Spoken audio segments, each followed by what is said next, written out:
know, I don't, it's always a mystery to me that who does it or whatever. All right, good evening, everyone. I'd like to welcome you to this Region 12 Board of Education meeting, April 17, 2017. Rebecca, would you take attendance, please? Anthony Amato. Here. Valerie Anderson. Here. Alan Brown. Here. Gregory Cava. I'm here. Michelle Gora. James Hirschfield. Yes. Stephanie Kolnick. Jennifer Pody. Lisa Rausch. Michael Sinatra. Peter Tagley. All right, so everyone's here except Michelle Gora and Stephanie Kolnick. Item 2, opportunity for the public to comment on agenda items. Is there anyone who'd like to address the board? Sir.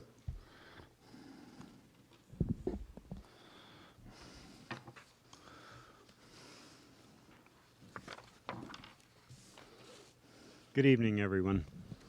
Curtis Reed, Bridgewater.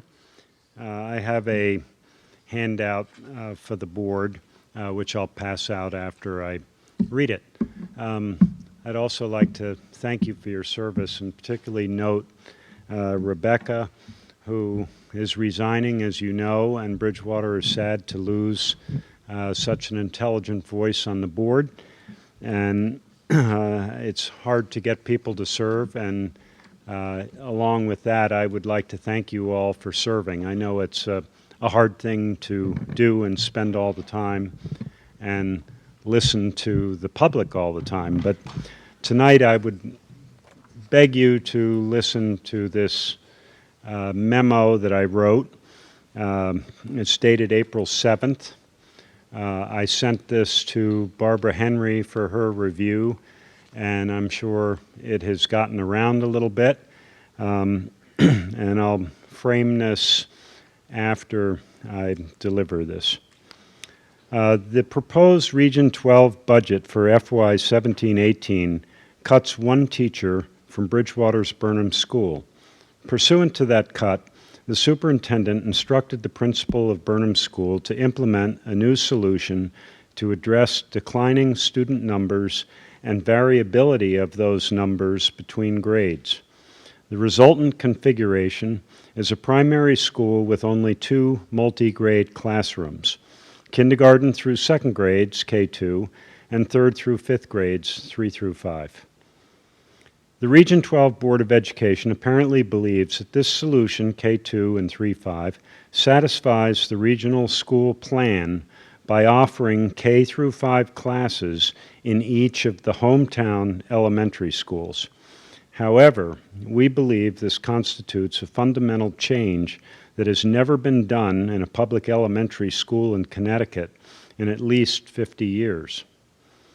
This radical experiment has not been adequately prepared or presented to the parents and the community.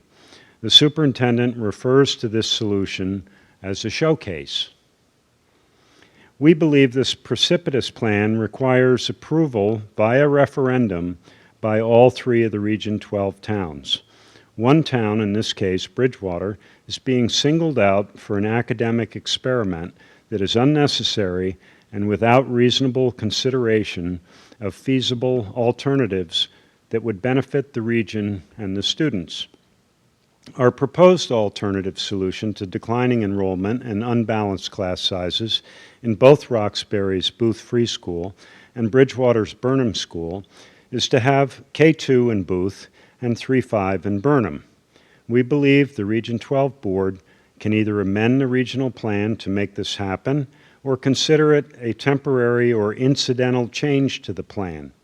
In the past, the region has moved classes and students between the 2 schools.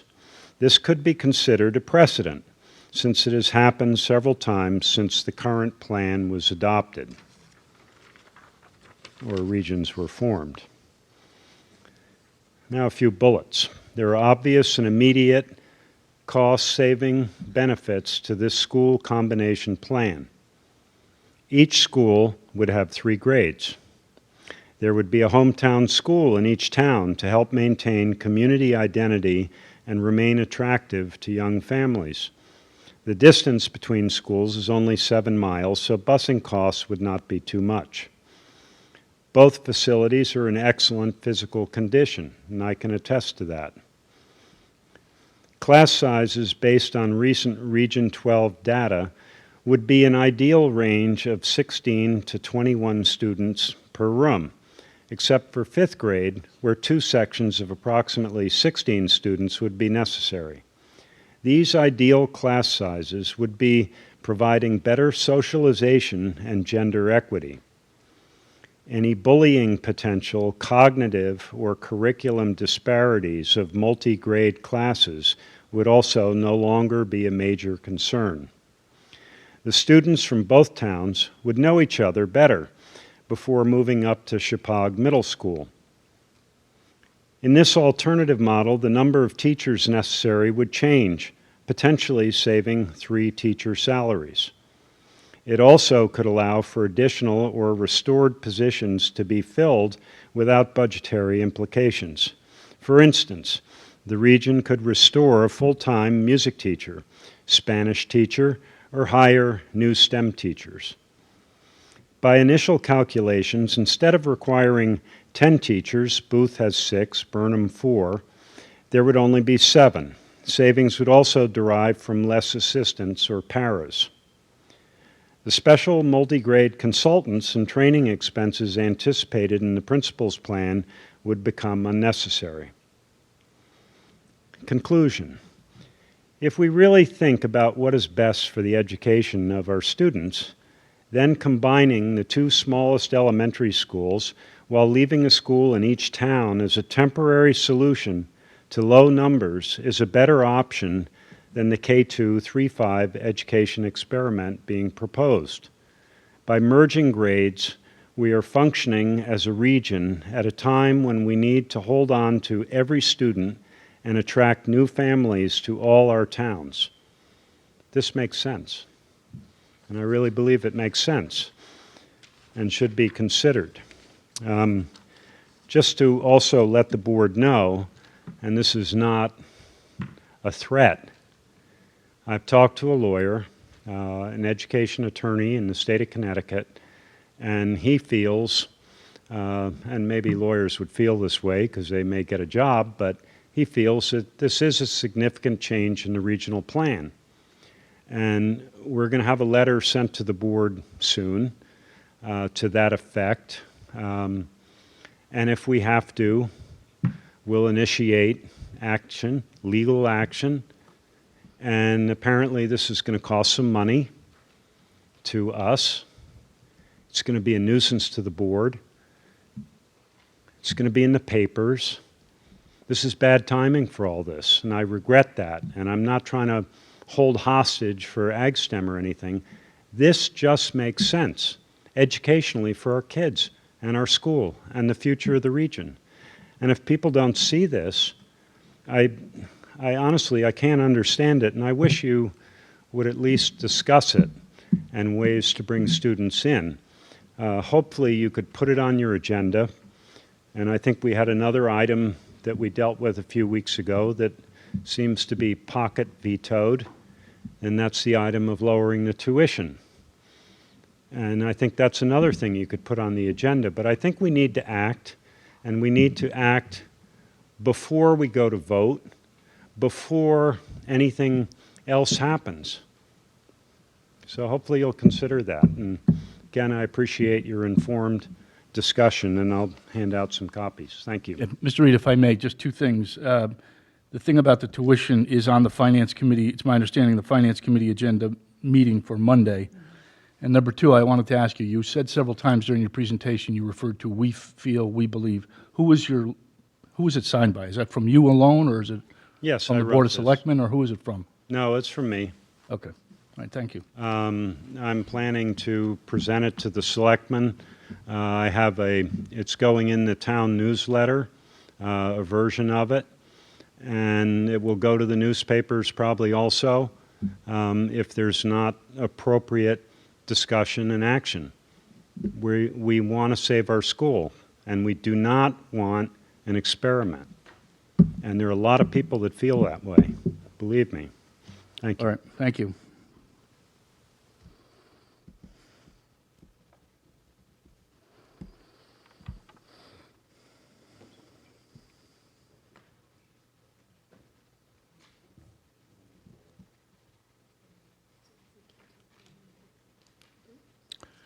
right, is there anyone else who wants to address the board? Anyone else? All right, not seeing anyone, we'll move on then. Thank you. Next item is the consent agenda, which consists of approval of minutes of our district budget hearing, March 27, 2017, the special meeting, March 27, 2017, the business meeting, March 27, 2017, and the retreat, April 3rd, 2017. And then there's an item here, a field trip from information only to Sturbridge Village for grade 5. Is there anyone who wants to remove anything or discuss anything on the consent agenda? All right, seeing no one, then the consent agenda is approved. Next report of the chair, I just want to follow up with what Mr. Reed had to say about Rebecca resigning. I'm very sorry to hear that, but I wish you the best, Rebecca, and thank you for your excellent service to the board, and I know it will be difficult to replace you.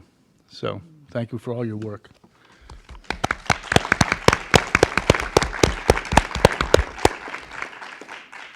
That's all I have for tonight. We'll move on. Superintendent's report, Dr. Costino.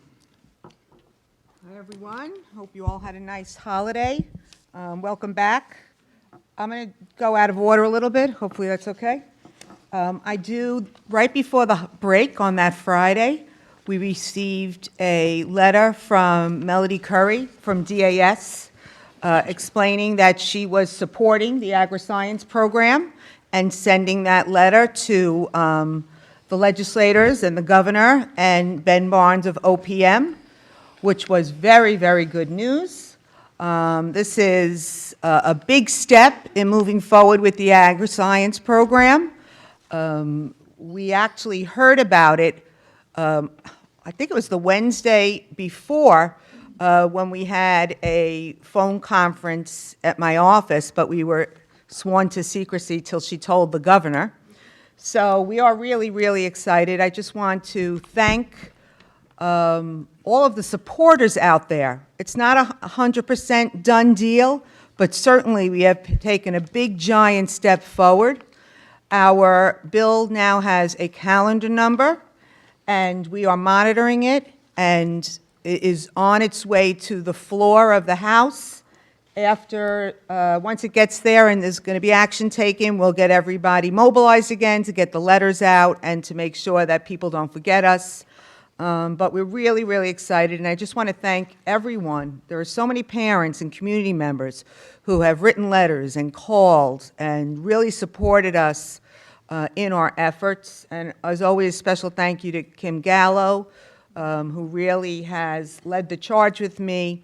And I'm beginning to think it's going to really happen, okay? I don't want to, my feet are crossed, but I really am. It really looks good. They actually said to us, make sure you send in the equipment and the furniture grant. So we're working on that right now. So good things. So let's keep our fingers crossed, and I will keep everyone involved and informed as we have been. We have some just good things that have happened over the last couple of weeks I just want to share. I know the board loves to hear that. Today, Mrs. Gallo got a letter, and Mr. Parachi from CIAC about the ice hockey team and the Chapag, Litchfield, Nanawang, Thomaston Cooperative, okay, it's a big cooperative, has received the Fine Sportsmanship Award. So we're very, very excited about that, and they were commended for not receiving any major penalties. I had the pleasure of seeing them a couple of times, and they're really very good. And we have a couple of girls on the team. Michelle Gore's daughters are on the team. It's very impressive.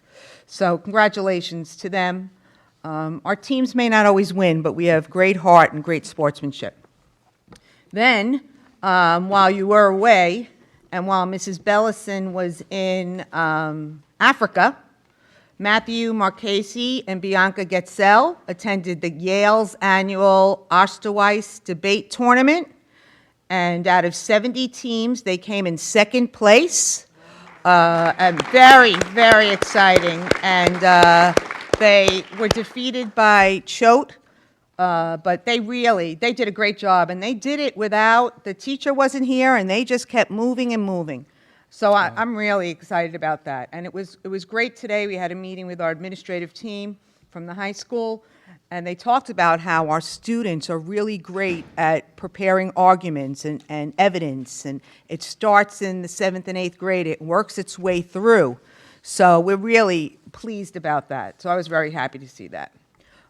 We have college acceptances are starting to come in, and although not all the students have declared, we do have some really nice acceptances, and they are online. If anybody wants to see them, just go to the Chapag website on the right side. But we have students who have accepted into Boston College, Boston University, Columbia University in the honors program, Cooper Union, Fordham University, George Washington University, McGill University, NYU. I'm just reading a couple of the highlighted names. These were fun. University of Alaska at Fairbanks. Wouldn't that be great to go to college there? I think that would be very cool. University, of Birmingham, England. University of Manchester, UK. So because students haven't declared yet, we don't really announce who's who, but I just want to let you know, once again, we really have a great crop of students who are getting into the colleges. So congratulations, and I know people have to make decisions by May 1st, so I have a niece who's in that situation right now. So it's very exciting, intense, and, it's very interesting, that's for sure. Vincent Cosentino has resigned. He's had other opportunities. He needed a job with health benefits. So he thanks you for the opportunity to work here.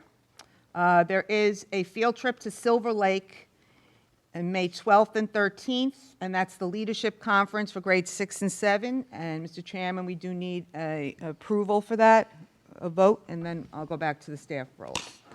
Is there a motion to approve the grade 6 and 7 field trip to the Silver Lake Conference Center in Sharon, Connecticut? So moved. Second. All right, Michael seconds. Is there any further discussion? All those in favor say aye. Aye. Any opposed? Any abstain? All right, that passes. Thank you. Great. And just the last thing, and I emailed it to all the board members, so I'm not really going to go through it, but people were asking, what are the roles and responsibilities of the different administrators throughout the system, and what is the flow chart. So I revised it today, so hopefully you got the revision. But and if anybody in the audience would like it, just email me and we're happy to send it to you. But, we pretty much have, it's the Board of Education, it's me, and then everybody else is pretty much equal. Kim and Ally both have Todd underneath them, and then Kim has underneath her Lori, and then Matt Parachi. So that kind of, it's a kind of flatlined.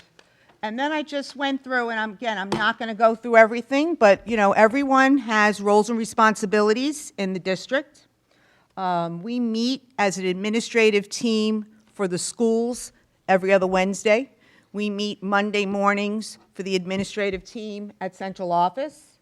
And once a month, which was today, I meet with all of the instructional leaders, the team leaders, and the coordinators. So we have some really good communication going on. We all share what's going on in our departments and our schools. We brainstorm together, we learn together, we try to solve problems together, we try to be proactive together.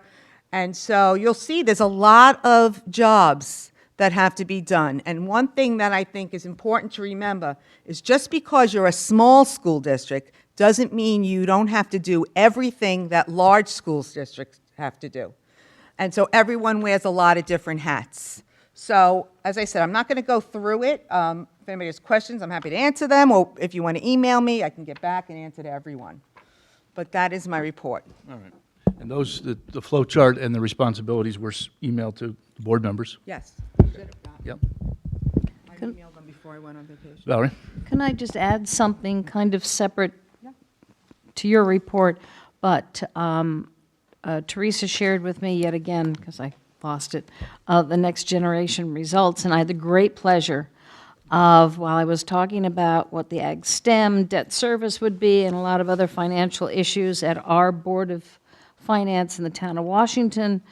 I made sure they heard where we are in our ERG, in comparison ERGs, how successful the school system is, because frankly, our Board of Finance, doesn't really get to these meetings, isn't necessarily apprised where their tax dollars are going. So I was very, very pleased and proud to present that to them, as well as financial data.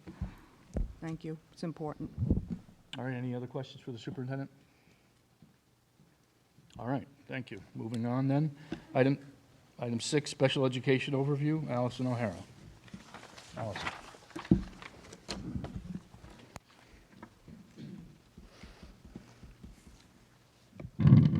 Good evening. I just wanted to give you some background to where the presentation for tonight came from.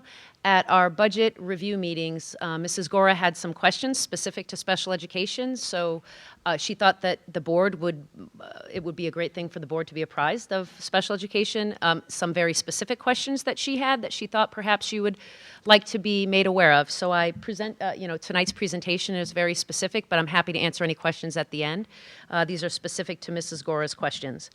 Of course, she's not here, so. She did apologize. She told me when we talked through emails, she told me that she wouldn't be able to be here, but she still felt strongly that the board. And she'll watch it on tape. We have a big viewing audience. And she also was at the budget meetings, did ask several of these questions, and it was just more information on my part to gather and get to the group. So I do want to start, if I know how to use this. I don't know. Okay.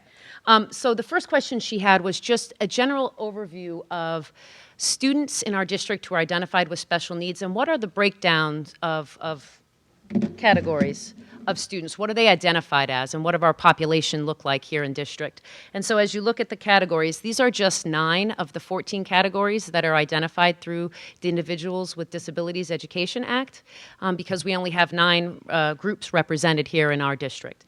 But you'll notice that our biggest populations of students with special needs fall in the area of learning disability, and also what's labeled as other health impairment. And other health impairment is an impairment that limits alertness or vitality. The category of attention deficit would fall under this category, and that is really where the bulk of our OHI students come from. But you'll notice that the bulk of our population truly is either identified as learning disabled or other health impaired. Certainly there are representatives from each of the other areas, but broke it down by percentages for you to see what the district breakdown by category, that by identified category looks like. As we move on, she also asked, what do students with specific disabilities, what kind of services do they get? And one thing I think you need to understand in special education is there can be 2 students with learning disabilities, or 2 students with autism, or 2 students with intellectual disabilities, and their programs can be vastly different. So it really isn't, a student's program isn't based upon their disability category, it's based on their individual needs and how that disability is impacting them in a general education environment. So I can't really tell you what specific a student with a learning disability, what kind of services they would receive, because they could be very, very different. But I did want to sort of outline the continuum of services we do have in the district and what may happen in one of the elementary schools all the way through here at Chippewa. So we do have a lot of our students do spend the bulk of their time in general education classrooms with supports. So that could mean a special ed teacher, a special education teacher in the classroom along with a general ed teacher. It could mean a paraprofessional in the classroom supporting. So many of our students are in mainstream classrooms getting some support from an additional staff member that's in the special education department. There also could be a self-contained classroom, so purely special education students, where we address IEP goals and objectives in a very sort of broad and general way. So it might not be a specific area, but we know we need to help students with addressing writing skills or their math skills. But it's a classroom where we can address 10 to 12 goals if we need to. So it's sort of changes day to day based on what's going on for the student and what's going on in the content areas. We often will pull from content to help teach those goals and objectives. We also have special ed classrooms that are purely self-contained, again, no general ed peers, that are specific to an area. So we have a specialized reading class. So if a student still struggles with reading, we have a reading class. If they have specific math concerns, then we may address math in a self-contained classroom. Oftentimes, students will take these instead of taking a math class. Although there are times that students need to shore up some skills, and they'll take a general ed math class and a special ed math class as well. But we do have a variety of self-contained, specialized content area classes. We also have some very highly specialized programs here in district that sometimes we have to think outside of the box to ensure success for students, and that could be online courses, that could be tutoring in particular areas. It could be sort of a wide range of different out-of-the-box thinking to help students be successful and move towards graduation. So there are very highly individualized programs out there as well in the district.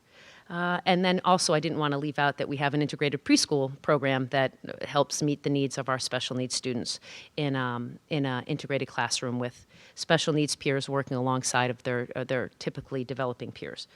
So services can really vary child to child. It could change year to year depending on growth and progress. So there's really no one thing that a learning disabled child will receive or a student with autism that will receive. It's really based on the team meeting together and determining what students need in the moment to get them from point A to point B. So that's really the continuum of services that we offer here in the district. There's not, here in district, there's not one student that spends all their day self-contained, away from peers. There are students that will spend more of their day, and you'll see that in a later slide. They spend more of their day getting very specialized skills that will allow them to succeed in life after Chapag, but they are, there's no one that spends every waking minute of their day at Chapag away from peers. The next slide talks a little bit about how we're sure to be successful or try to include our students successfully in the mainstream classroom. There are a variety of ways we can address students and their needs in the general ed classroom. Aside from putting a special ed teacher or a paraprofessional in the room, there are things that we can do within the work that we do day to day for students that allows for students to be successful without the help of an adult or direct help. We can make accommodations to their programming, and an accommodation really is changing how something is taught or how it is assessed. We can make modifications to students' programs. That's really changing the what. So if a student is going into a math class, but there's parts of the math that we're going to be going into deeper with the class in general, but we know that this student is going to get to point A, and that's where we need them to get, while other students may move a little beyond that. We make some modifications, and we may take pieces of content out. That's done pretty rarely here in the district. If we are feeling like a student needs to have pieces of curriculum removed, more often than not, we decide that it may be a better fit for them to be in a special education classroom receiving instruction. But there are times that for specific reasons, students will go into a language arts class or a math class, and we may decide to take a piece of the curriculum out. They're not going to be expected to learn that piece. Again, rare, but does happen. And then the other piece that we've really developed in the last few years is our use of assistive technology for our students. There are many students that can achieve at high levels, but they have a reading disability. And so they're not accessing the curriculum because they can't read the curriculum. But with tools on our computers, audiobooks certainly of the past, and we still use audiobooks if need be, but we do have on our students' Chromebooks, tools that allow them to have materials read to them, that allow them to speak into their Chromebook so that they can have voice to text and get written output. So there are lots of tools that we use to make sure, assistive technology-wise, that students are accessing curriculum while they're there. obviously the point of having students in a mainstream environment is to have meaningful participation, not just being a part of sitting in a classroom. We want them to be able to meaningfully participate. That does require a lot of work on our teachers' parts to understand where students are, what their areas of need are, and how to bridge that gap. So this is where they are, this is where they need to be, there's a bit of a hole we need to fill in, and how do we fill that in? So that takes a lot of teacher preparation and teacher time of really thinking about and understanding students and their individual needs, and working together, special education and general education together, to figure out how to bridge that gap. But a big tool we've used in the last few years, and we've really worked very hard to get much more skilled at, is our assistive technology, because we do have such a wonderful device, one-to-one device district here where students really can have this wherever they go. And so we're teaching them how to use that, because many of these tools will be useful in college. So one of the indicators that the state is always looking at, and that we look at as a district, is time with non-disabled peers. And so you'll notice that there's 3 categories that the state will judge us on or rate us on. And they look at what percentage of your student body, special ed student body, is with their peers, 79.1 to 100% of their day, of their week. And so most of our students fall in that range. 75% of our students are with their peers more often than not. A smaller percentage, 22% of our students, are with their peers in that next category, which is 40.1% to 79% of the time per week. And then there's a very small percentage, 3%, that is either with their peers 0 to 40% of the time. So, and that would account for any student that's out of district, because if you're out of district in a special education school, there are no typical peers. So you are considered with your peers 0% of the time. So what you can see is that our percentages of students with their peers is fairly high. The next piece of data was always a curious piece to me, as I certainly interviewed for the position and I started to notice the prevalence rating in the district. I thought I understood it before I came, but now understand it a little more clearly. And I wanted to sort of show you that the statewide prevalence data for students with special needs is at 13.9%. Which is the highest it's been in years. It used to range around 11 to 12%. So the state student with special needs prevalence rating is 13.9% of the students in the state. You'll notice that Region 12 is listed at 17.9%. So in trying to understand that more clearly, because I sit in every PPT meeting and I certainly feel as though what's happening is appropriate, I tried to understand that a little more clearly and called the state, because my numbers kept coming up at 15%, which is still over, but a little more in line with the 13.9%. When I did call the state, I found out that what happens to Region 12 is because we have 3 private schools that are in our town, those students are counted in our prevalence rating. So, interesting piece is we have 90 students in Region 12 with IEPs. 5 of them are an additional 5 that are out of district with IEPs. We have 4 students at Nonawag with IEPs from our district. And then we have 14 students at either the Gunnery, Rumsey, or Montessori school that have service plans. And that means they're identified as having special needs, but they have a little bit of a different plan than what an IEP, what an individualized education plan would be. Yes? So we are obliged to test and to give an IEP to those out of our region but living in our district private school kids. No. But we don't give services. That's left to the parent or that private school? No. So we have an obligation in the district in special education called Child Find. So within the borders of our town, any school that is in the borders of our town, so these students... Excuse me, when you say our town, you mean the 3 towns, right? The 3 towns. Our region, sorry. Our region has a Child Find responsibility, and that means that any private school in the borders of our 3 towns, no matter where those students are from, they don't have to live here. We have to, if appropriate, identify them, evaluate them, locate, do appropriate testing, and we do have to either find eligibility or not find eligibility. And we do have a certain amount of grant money designated through IDEA, through our IDEA funding, that allows for us to provide some services to those students. And we are expected to provide some services based on our grant allocation. That doesn't necessarily mean that they're getting an IEP. What they actually get in the private schools is called a services plan. And so what it is it's an offer of what we can give based on the grant funding that I have left to provide for students. So as of October 1st data, now all of this data that you have is October 1st, 2016 data, because that's how our, we have to have a point where we take a look. So as of October 1st, 2016, we had 14 students in those 3 private schools that were identified as students with needs.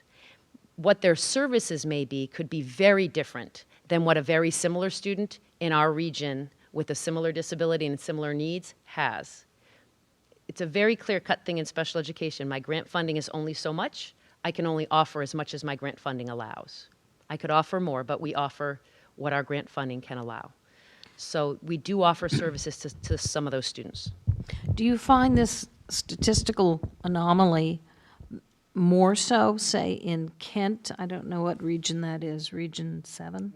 1. Where they have Marvelwood and the Kent School, and I think there's the South Kent School, another concentration of private schools. Do you see that statistically higher too? I didn't look at Region 1 alone, and I actually have the prevalence data that I can share with you from the state. What I did notice was there were several districts that were as high as our 17.9, all the way up to the 20 to 21% range. And when I did question the state about, I talked to them about how my numbers kept coming out to be 15.6 or 7, and I didn't understand how they were getting their 17.9. The answer I received was, when I finally discovered that it was the additional 14 students from the private schools, 13 of which do not live in town, I was surprised to hear that they did that. So they're adding to my numerator of my fraction, but they're not changing my denominator, even though there's many, many more students at both of those, at all 3 of those buildings. So we take a very small population here, and what happens, and my next slide explains that, but they take our population, which at the time on October 1st was 707, they take away our preschool students, because this is a K-12 prevalence data. So they took away our preschool students, which were 52.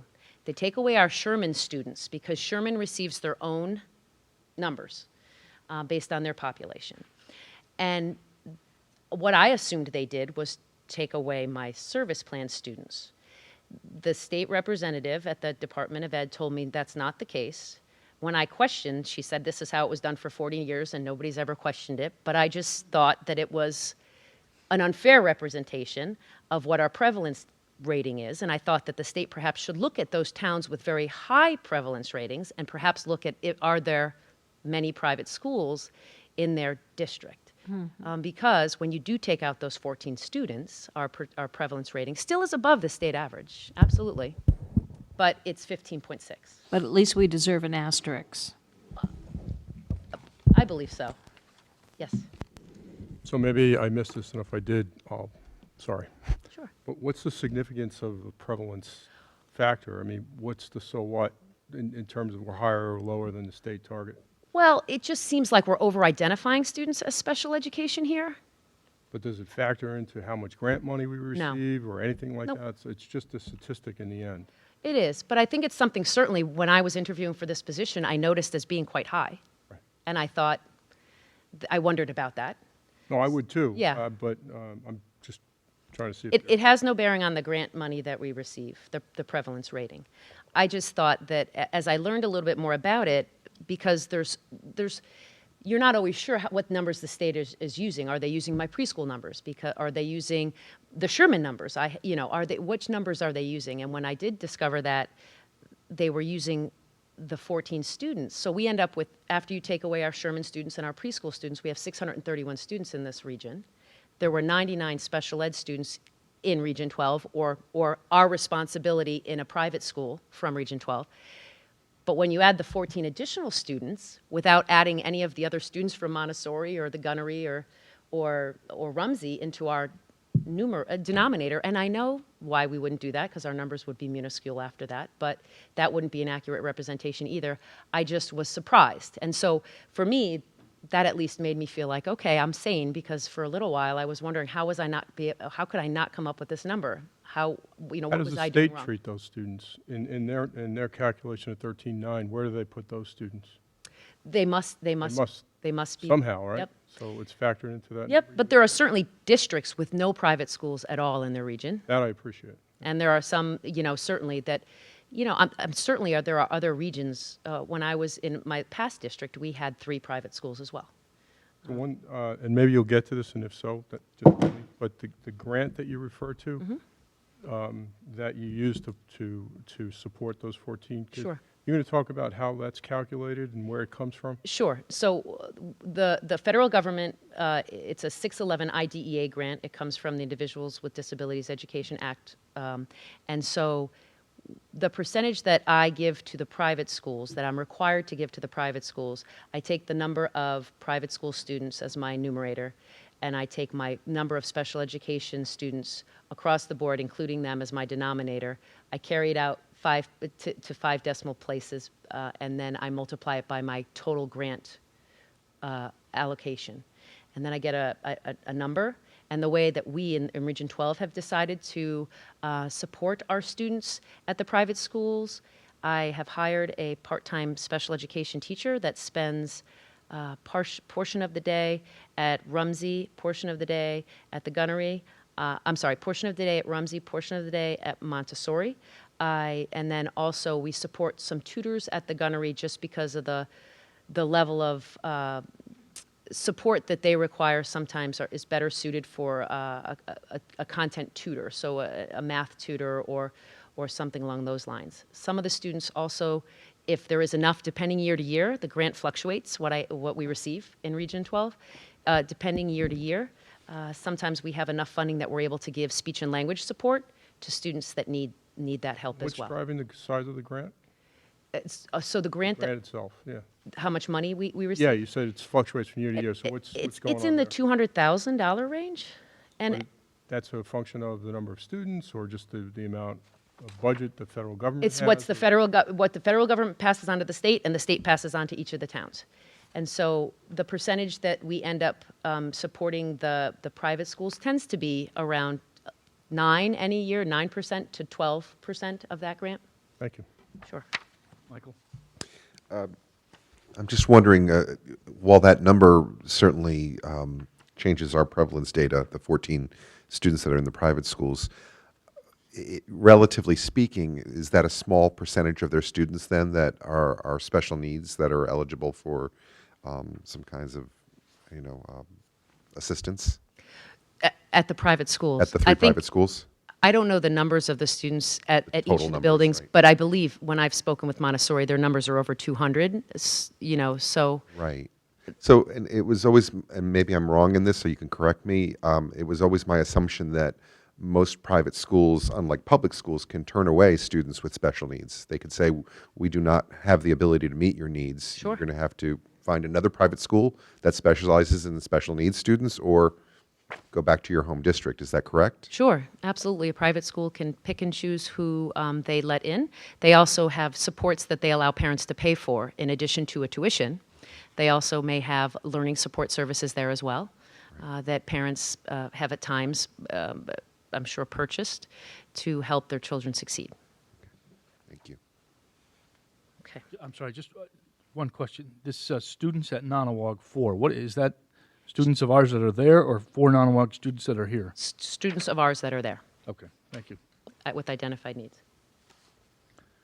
So this was just the explanation I gave how they determine the prevalence.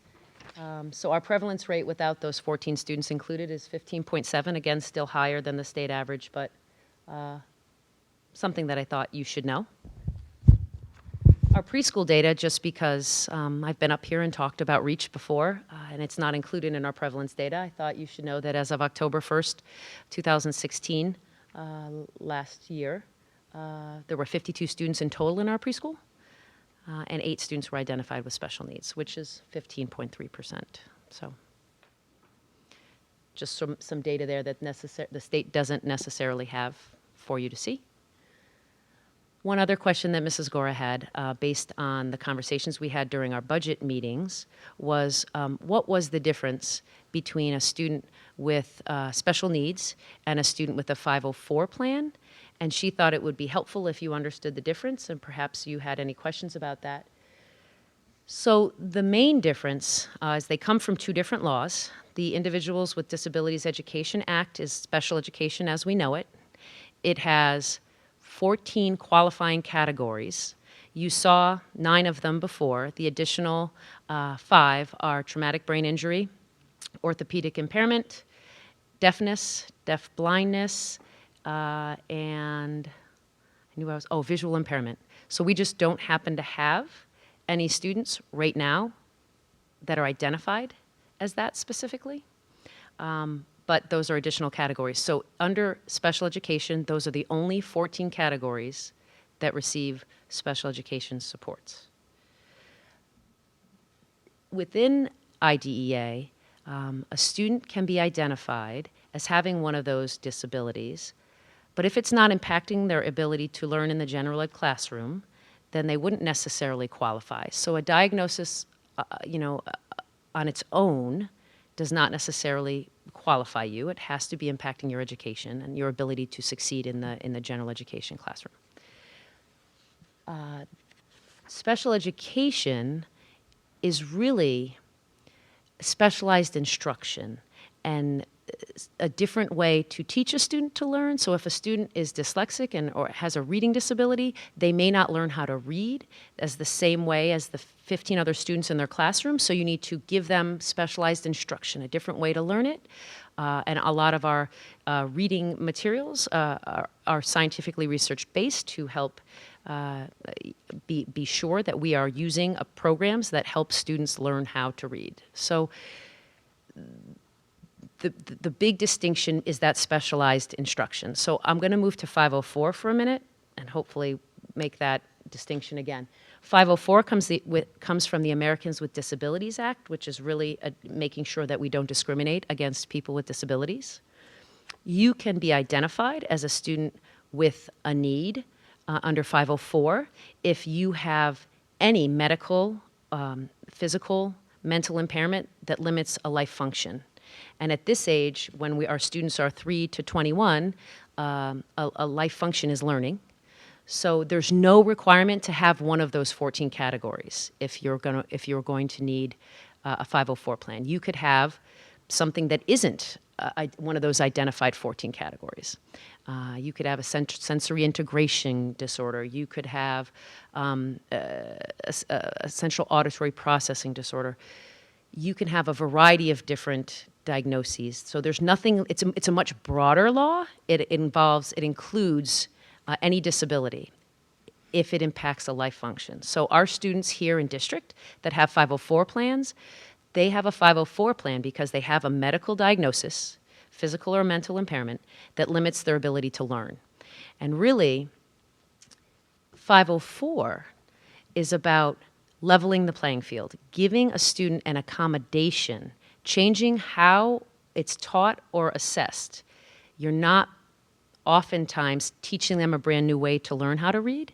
You're giving them extra time to process, or you're giving them a quiet environment, or you're giving them multiple breaks throughout the course of a lesson so that the student can come back and focus again. So the big difference between how can someone have attention deficit and have a 504 plan, and another person can have attention deficit and have an IEP, which is special education, and someone can have attention deficit and have no plan at all. How can that happen? The difference when you have a student with a disability that meets one of the criteria from IDEA, one of the special education disabilities, the difference becomes what do you give that student is if they require specialized instruction. So a student whose attention was so impacted that they never learned how to read and needs to learn how to read may require an IEP, so we can teach them how to read in a different way than how it was presented in the classroom. A student with attention deficit that knows how to read but can't show you their reading skills because they can't finish the test in time, or they need to get up and walk around, that student doesn't need reading instruction or specialized instruction. They need accommodations to make sure that they can be successful. That's a student that would have a 504 plan. So there are students that have the same diagnosis that may have completely different plans. So it's a complicated distinction, but the big difference becomes if it's special education, you have to qualify under one of the 14 categories identified in the law, and you have to require specialized instruction. If you don't require specialized instruction, but you need some accommodations, you're more likely going to be your needs are going to be addressed under a 504 plan. So I'm sure there's a million different questions, and I hope I was clear, but there's a variety of different plans, and then there are students that may not have any plan at all, and they've learned some compensatory strategies over time, and they have attention deficit, and they don't need a plan. So sort of a wide continuum of needs across the district. Val? Just by way of information, this did come out of our budget workshop, and we went through some great detail that you provided so that we were able to start questioning what is a 504 versus what we see as a special ed normally. Just the board, if you want to look at your budget, 563, 564, 561 are the different categories, and the detail is kind of in the back, but I also have more detail in the budget workshop presentation. And so I thank you very much for that. You said an interesting little situation is that we are now getting more children, very young children, who have hearing problems, you mentioned. Yes. Out Sure. of In the nowhere. last, it'll be 2 years, so about 2 years, we've gone from 1 student with a hearing impairment to 10 in the district. Not really sure what that's about. Yes. Michael? I know when you joined us a few years ago, you mentioned also at that time one of your concerns being the very high prevalence data. Yes. And you mentioned that again this evening. And I'm wondering, as you're kind of looking back at the last few years now, whether that you've seen improvement there, or whether the improvements that you feel that you've made aren't necessarily being spotted there, but you'd point to some other places within? Well, I think an outsider looking in, so when I was looking to interview for the job and I wanted to understand the district and looking at the numbers, you could sort of make your own assumptions about what that is. Why is the prevalence data so high? And I guess for me, as I look back, because the state has the data, the prevalence rate really hasn't gone down. But I do attend every PPT in this district, and I know that it's not over-identification. It's not haphazard. Everything that happens here is very planned, strategic, and has gone through the process. So someone on the outside might say, wow, they're over-identifying like crazy. I know that that's not the case. I know that when I sit in PPTs and I listen to teachers and the administrators and the school teams talk and the parents talk about what's happened for their students and what's going on and listen to our assessment and our evaluative data, I know, because I do sit in every single one, that it's not over-identification. It's not that it's inappropriately adding students because we want to. That's great. Where would you see the growth that you've made then over the last few years? Well, I think really my assumption when I looked at the numbers, which was unfair, but again, not knowing, was that perhaps there was over-identification. When I came here, it wasn't anything I did. The plan has been very well laid out and very structured. And what I think has developed over time is just a real the laws change from time to time. And so in 2009, the way you identified students with learning disabilities changed. And so the teams at the schools have gotten very good. you know, when there's a new change and things happen, you've got to learn the new process, and the way you used to do it, you don't do it anymore. This is the new way. But when I came here, the first thing I realized right away was it was not because we were over-identifying and that it was sort of a haphazard sort of, you want special ed, okay. It was very well thought out, and the numbers have always baffled me a little initially because they're high. But very honestly, again, sitting in those meetings with the administrators and the school teams, that these are really thoughtful teams that have done the pre-work, the pre-referral work that needs to be done. There have been strategies used. There's progress monitoring. We understand that a student isn't making benchmark, and we've tried these things, and it still hasn't accelerated their growth, and now it's time to go to special education referral, and then we begin our testing process. And so I don't know that it's anything I've done over the time. It's just helped.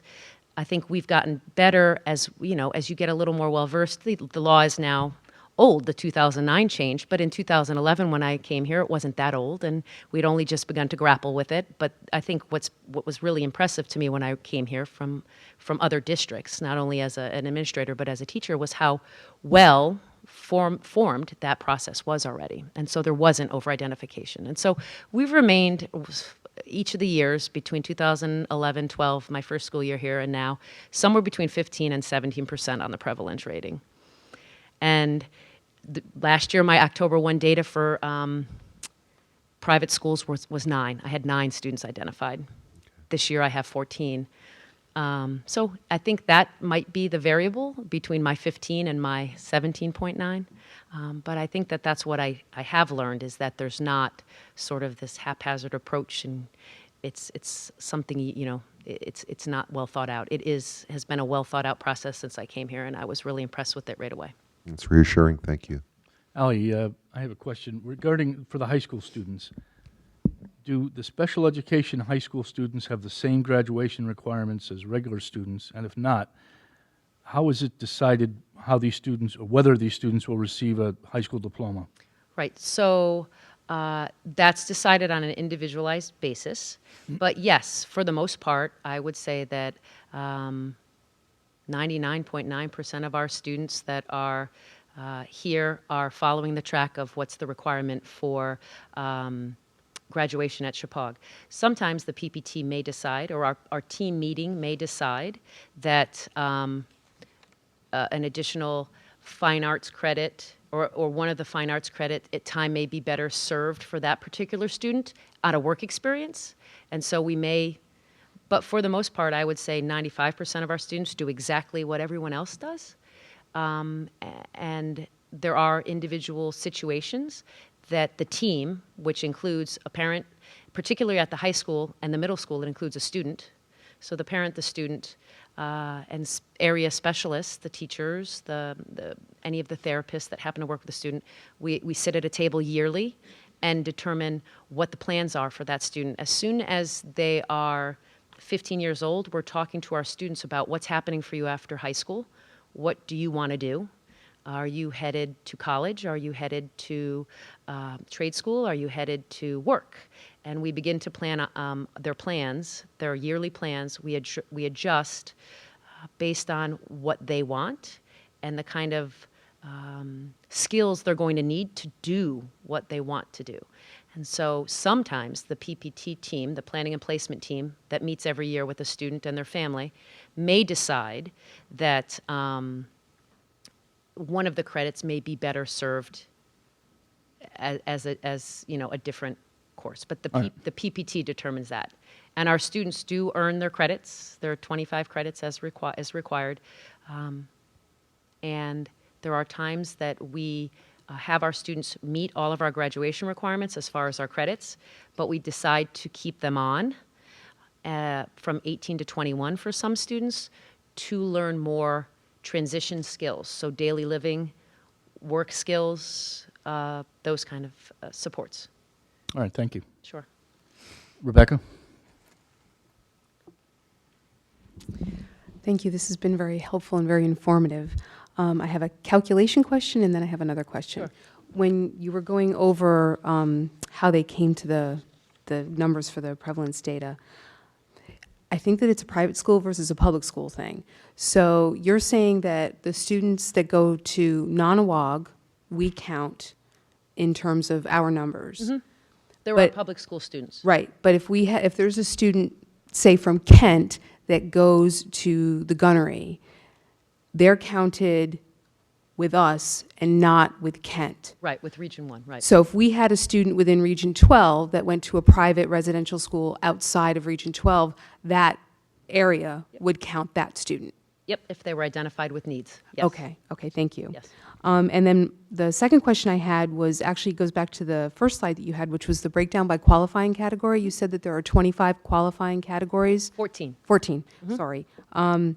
How often do those qualifying categories get adjusted or updated? And what's the impact to you and your team's ability to manage that for the students? So we reevaluate students every 3 years.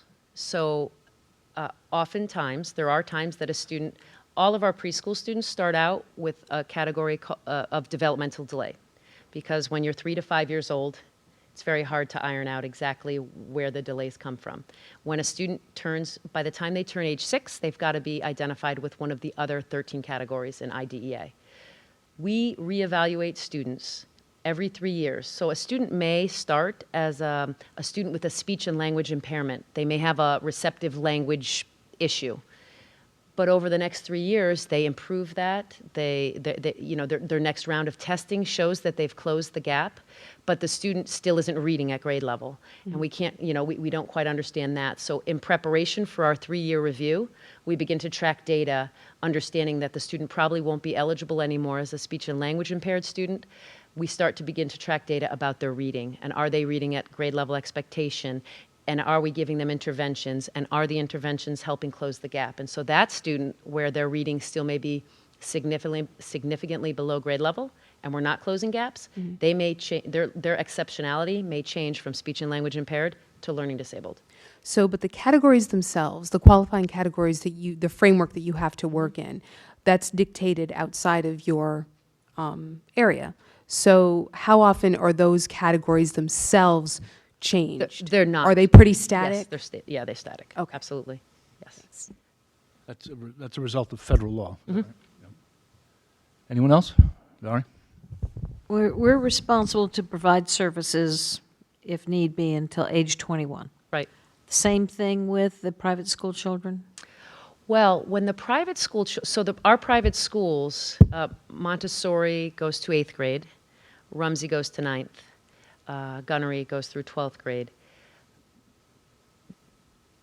When the student is no longer at Washington Montessori, and let's say they move on to Kent or to Choate or to the Gunnery we would be responsible for, or to Hotchkiss, they're no longer. So often, a lot of them are leaving us in 8th grade, not to be seen again. But they, I guess, in theory, if a student was at the Gunnery that required that level of service, then we could keep them till 21. But I don't see that happening, just based on the type of need a student would have to stay on till 21. More often than not, it's not to meet their academic need, because in 4 years or so, or 4 or 5 years, we can meet the academic credits. What we often keep students on till 21 for is to allow them to develop their skills, the skills that are going to make them successful in the world. So independent living skills. And in that, we're talking about cooking, laundry, self-care, those kind of needs. Or we're talking about work experiences, teaching them how to access, how to write a resume, how to be a part of a successful interview, actually being able to follow a supervisor independently and be competitively employed. So often, it would be a challenge, I would say. I wouldn't see anybody at the privates going till 21 with us. They aren't afforded exactly the same rights when you're at a private school. But there are certainly students, perhaps, that could be at the Gunnery that are going to be older than 18 and graduating, certainly. All right, anyone else?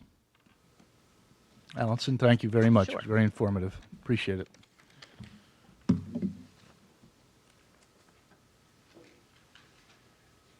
All right, next, item 7 on our agenda, professional development presentation, Teresa DeBrito. Good evening, Teresa. Good evening. Just give me a moment to just set up.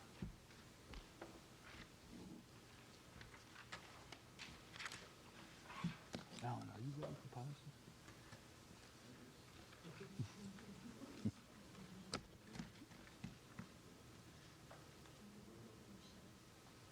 He's in the committee, that's what I'm asking him. If not, we can skip it. Most of them are, they're all, second reading, so we've seen it before.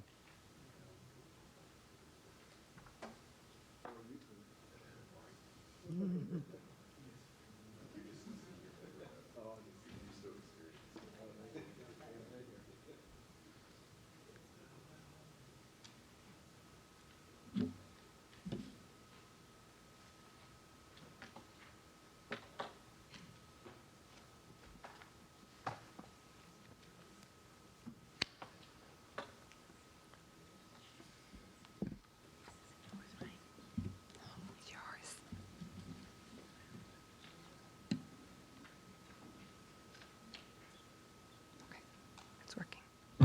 Good evening, everyone. Thanks for your patience.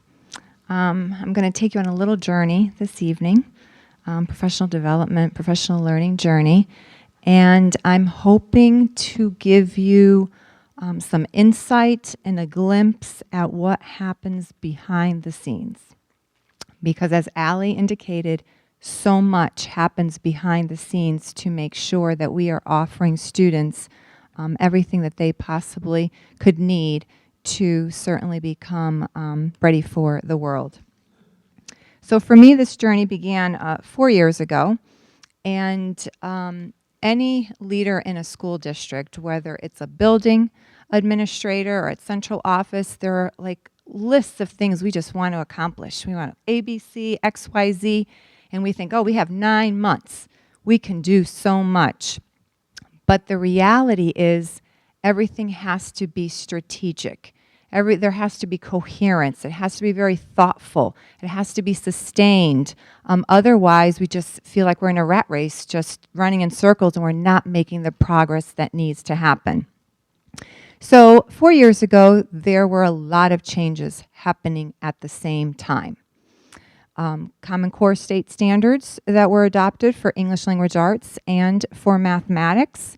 At the same time that the teacher evaluation legislation was being passed, and there were shifts that were impacting every discipline, every grade. And change is not always easy. So we needed to really collaboratively work together to make sure that all the learning that needed to happen for our adults to impact kids was going to be fruitful. So I have put up on this next slide the Connecticut vision for professional learning. And the focus here is about continuous learning. It's really about impacting instruction. It's about impacting students, that our educators are continuously in a growth pattern for themselves, and that we're looking at the growth in our students as well.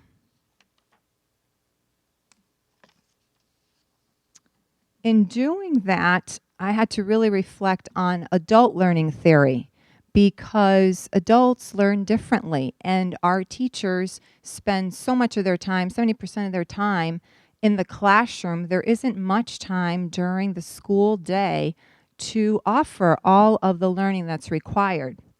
So we needed to really look at what works best for adults. And there was a time in education that the way professional development occurred was there maybe was a guest that would come in with one focus, and the entire staff sat there, and maybe it was relevant to some, and maybe it wasn't. And a lot of folks would walk away not truly benefiting from that time. And time is precious. We have limited resources, and so we need to make sure that what we're doing, that it really does count for every educator. So we started to move in a completely different direction, more like personalized learning for adults.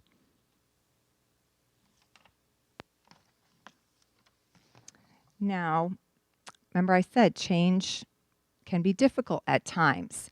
But the fact that we were very systemic and had teachers working together so that no one was in isolation. There was a time that teachers would close the door, and what they did behind those closed doors is whatever they decided to do. But in order to build systemic coherence, we had to have lots of dialogue. And it does feel like a tug of war at times, but that's okay, because we then will process through what is best. So our first process through this was about curriculum. If you think back to the standards-based curriculum that we had to revamp all of the curriculum, it was critical that the teachers worked together. So all the grade level teachers work together so that what's happening in one elementary school in a particular grade isn't different than what's happening in another. For one particular example, math. Everyone was doing something completely different. And until we actually solidified and purchased a program that was so focused on the core standards and brought in trainers to work with those teachers, it also led to evening sessions with parents so that they could understand how their students were learning.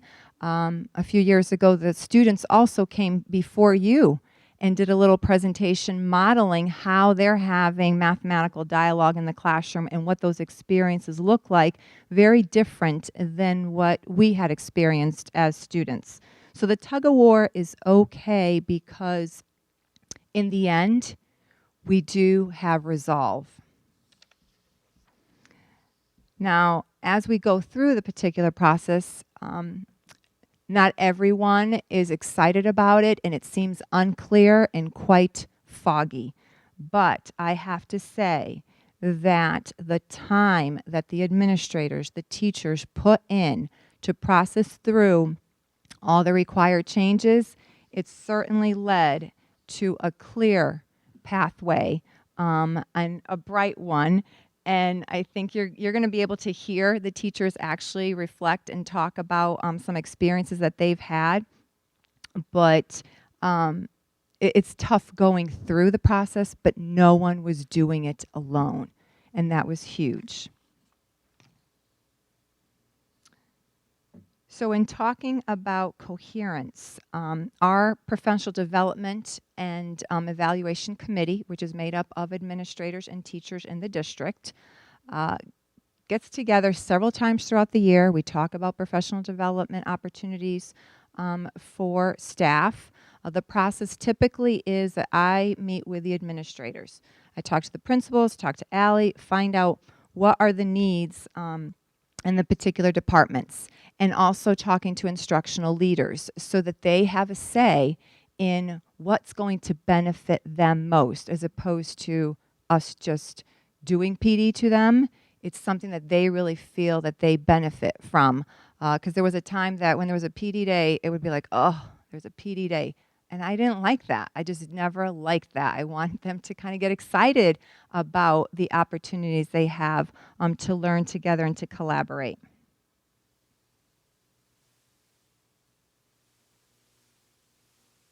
So here you're going to hear.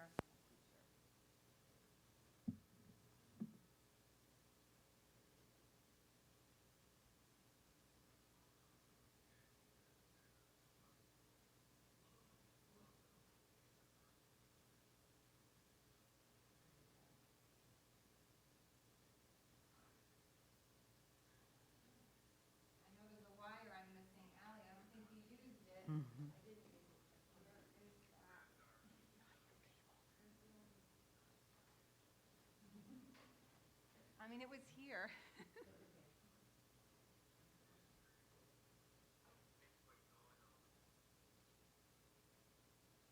Wrapped around the wheel.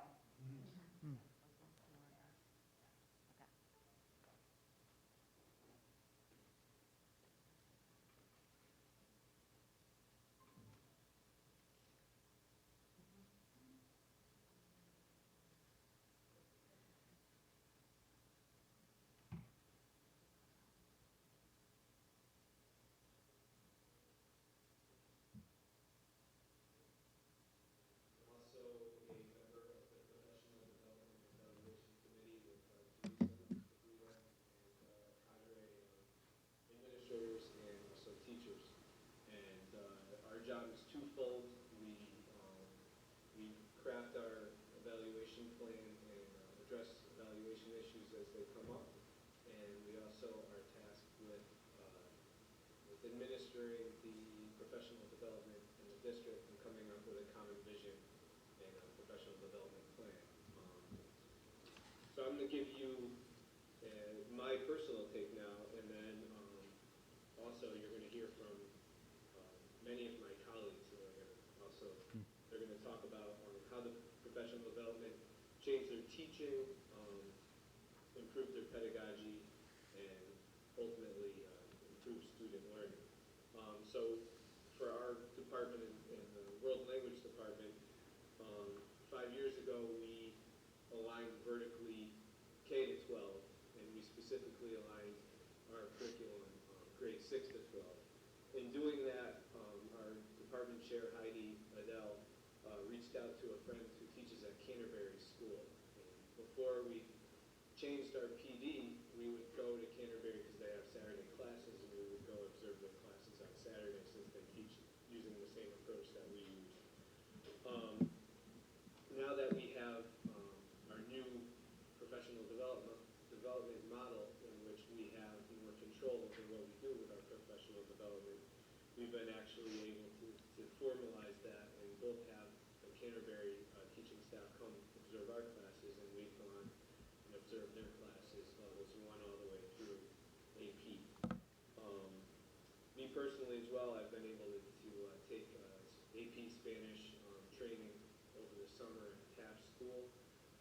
Our department's been very fortunate to attend a teaching with comprehensible input, which is basically our instructional approach up in Lewiston, Maine, every October, and that's been extremely helpful to us. There are people of national renown in the world language teaching field, including Colorado Teacher of the Year, Wisconsin Teacher of the Year, who have presented there.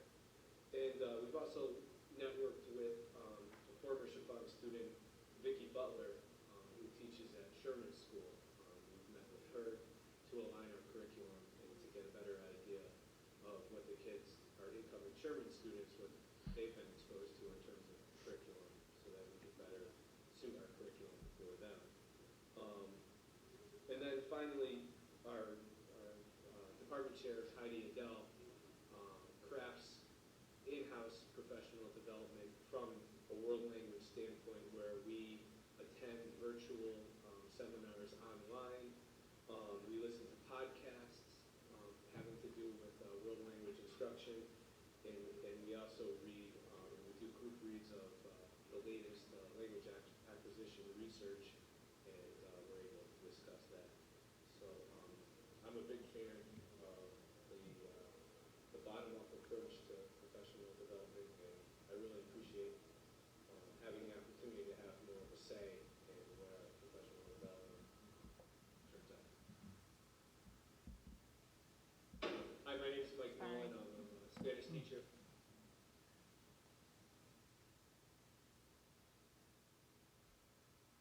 Okay, Mike co-chairs that committee with me, and when I talked about presenting professional development presentation to the board, he's the one who suggested, it's tough to get teachers to go there at night. Why don't we ask them to video their reflections about professional development? And the outcome was overwhelming. They're almost 100% of the teachers put themselves in front of video cameras and actually reflected. And I'm not going to keep you here for hours, so I don't want anybody getting nervous about that. But there are quite a few that you're still going to hear from throughout this presentation, but I just wanted you to know how we got to putting it together in this fashion. So one summer, a subcommittee of that particular group got together, and we came up with a way to express professional learning in Region 12 so that teachers would feel that our mission is to inspire and to support and to transform. So I lost my place here. When technology works, it's beautiful. But bear with me.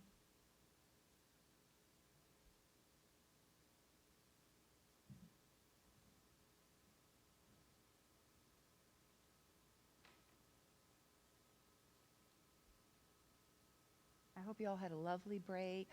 Okay. I did. Oh, it's not liking this anymore.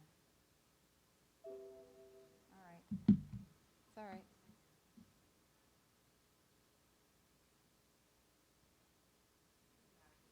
There we go. I was holding it the wrong way. See? Thank you. Okay. So this is where I was at. We were trying to capture a way to have a visual that would represent professional learning for Region 12. And we did want to inspire, we wanted to support and transform professional development so the teachers really felt it was beneficial to them.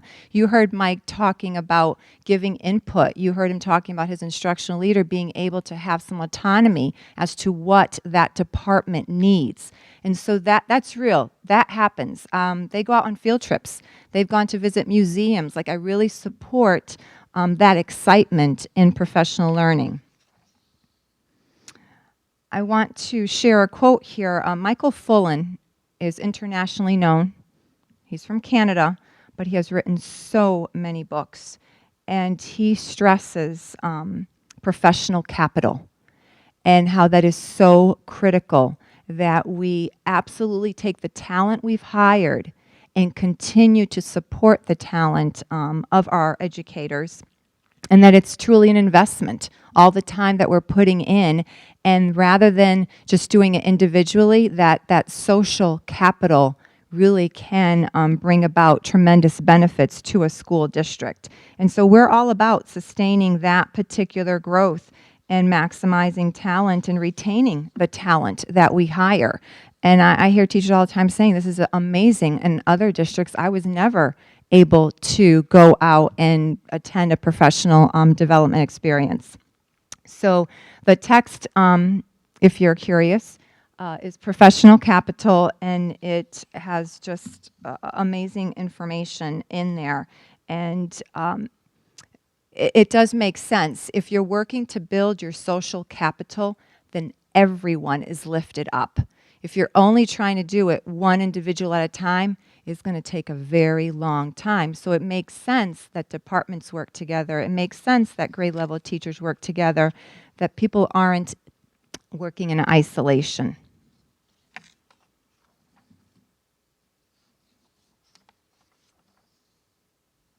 So now you're going to hear from some more teachers.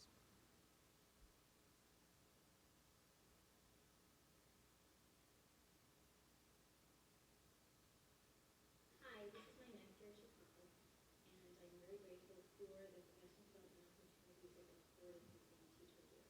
Most recently, I attended the AP Calculus training at Taft, and I won 2 years in a row. The first year because I was a first-year teacher of AP Calculus, and the second year because mathematics practices have changed.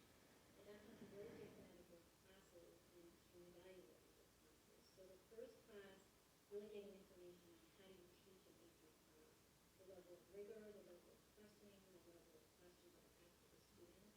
We did a lot of interactive practice with each other, asked a lot of questions, and then through some sample AP tests, as well as using recognition abilities to assist the students. Oh, you can't even see it. How come? You're being so polite. You are being so polite. Oh my gosh. Look, I see her just fine. Oh my gosh. Oh my, why is that? Why is that? Oh my goodness. See, this will be a good show. How to handle things when technology isn't necessarily working in your favor. Hi, this is my next year at Chicago, and I'm very grateful for the professional development opportunities that I mean, it is, as far as I know, it is max. most recently I This attended is the turned all the way. Calculus training at Taft. You have it split screen.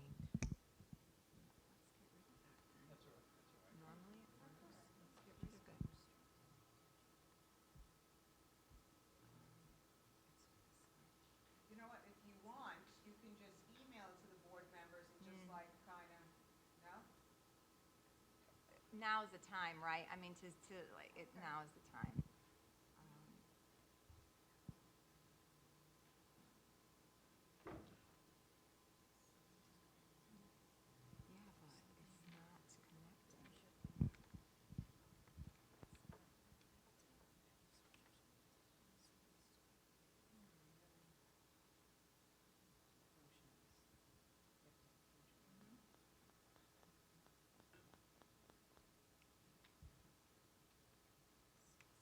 Yeah, but it's not connecting.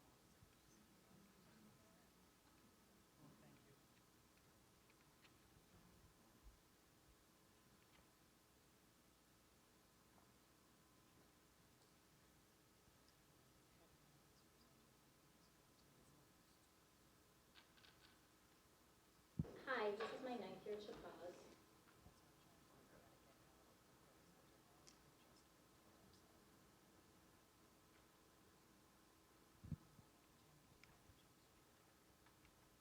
And I'm very grateful for the professional.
I would think a place to start would be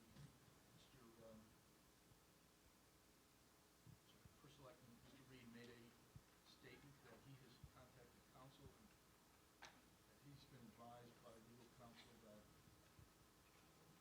what we've done is a significant change, a change to the regional plan. It's not up to you, it's up to the board. Does the board simply want to accept the proposal? Or does the board want to check with our board's attorney to determine whether the board's attorney agrees that it's a change to the regional plan? If the board is sued, does it?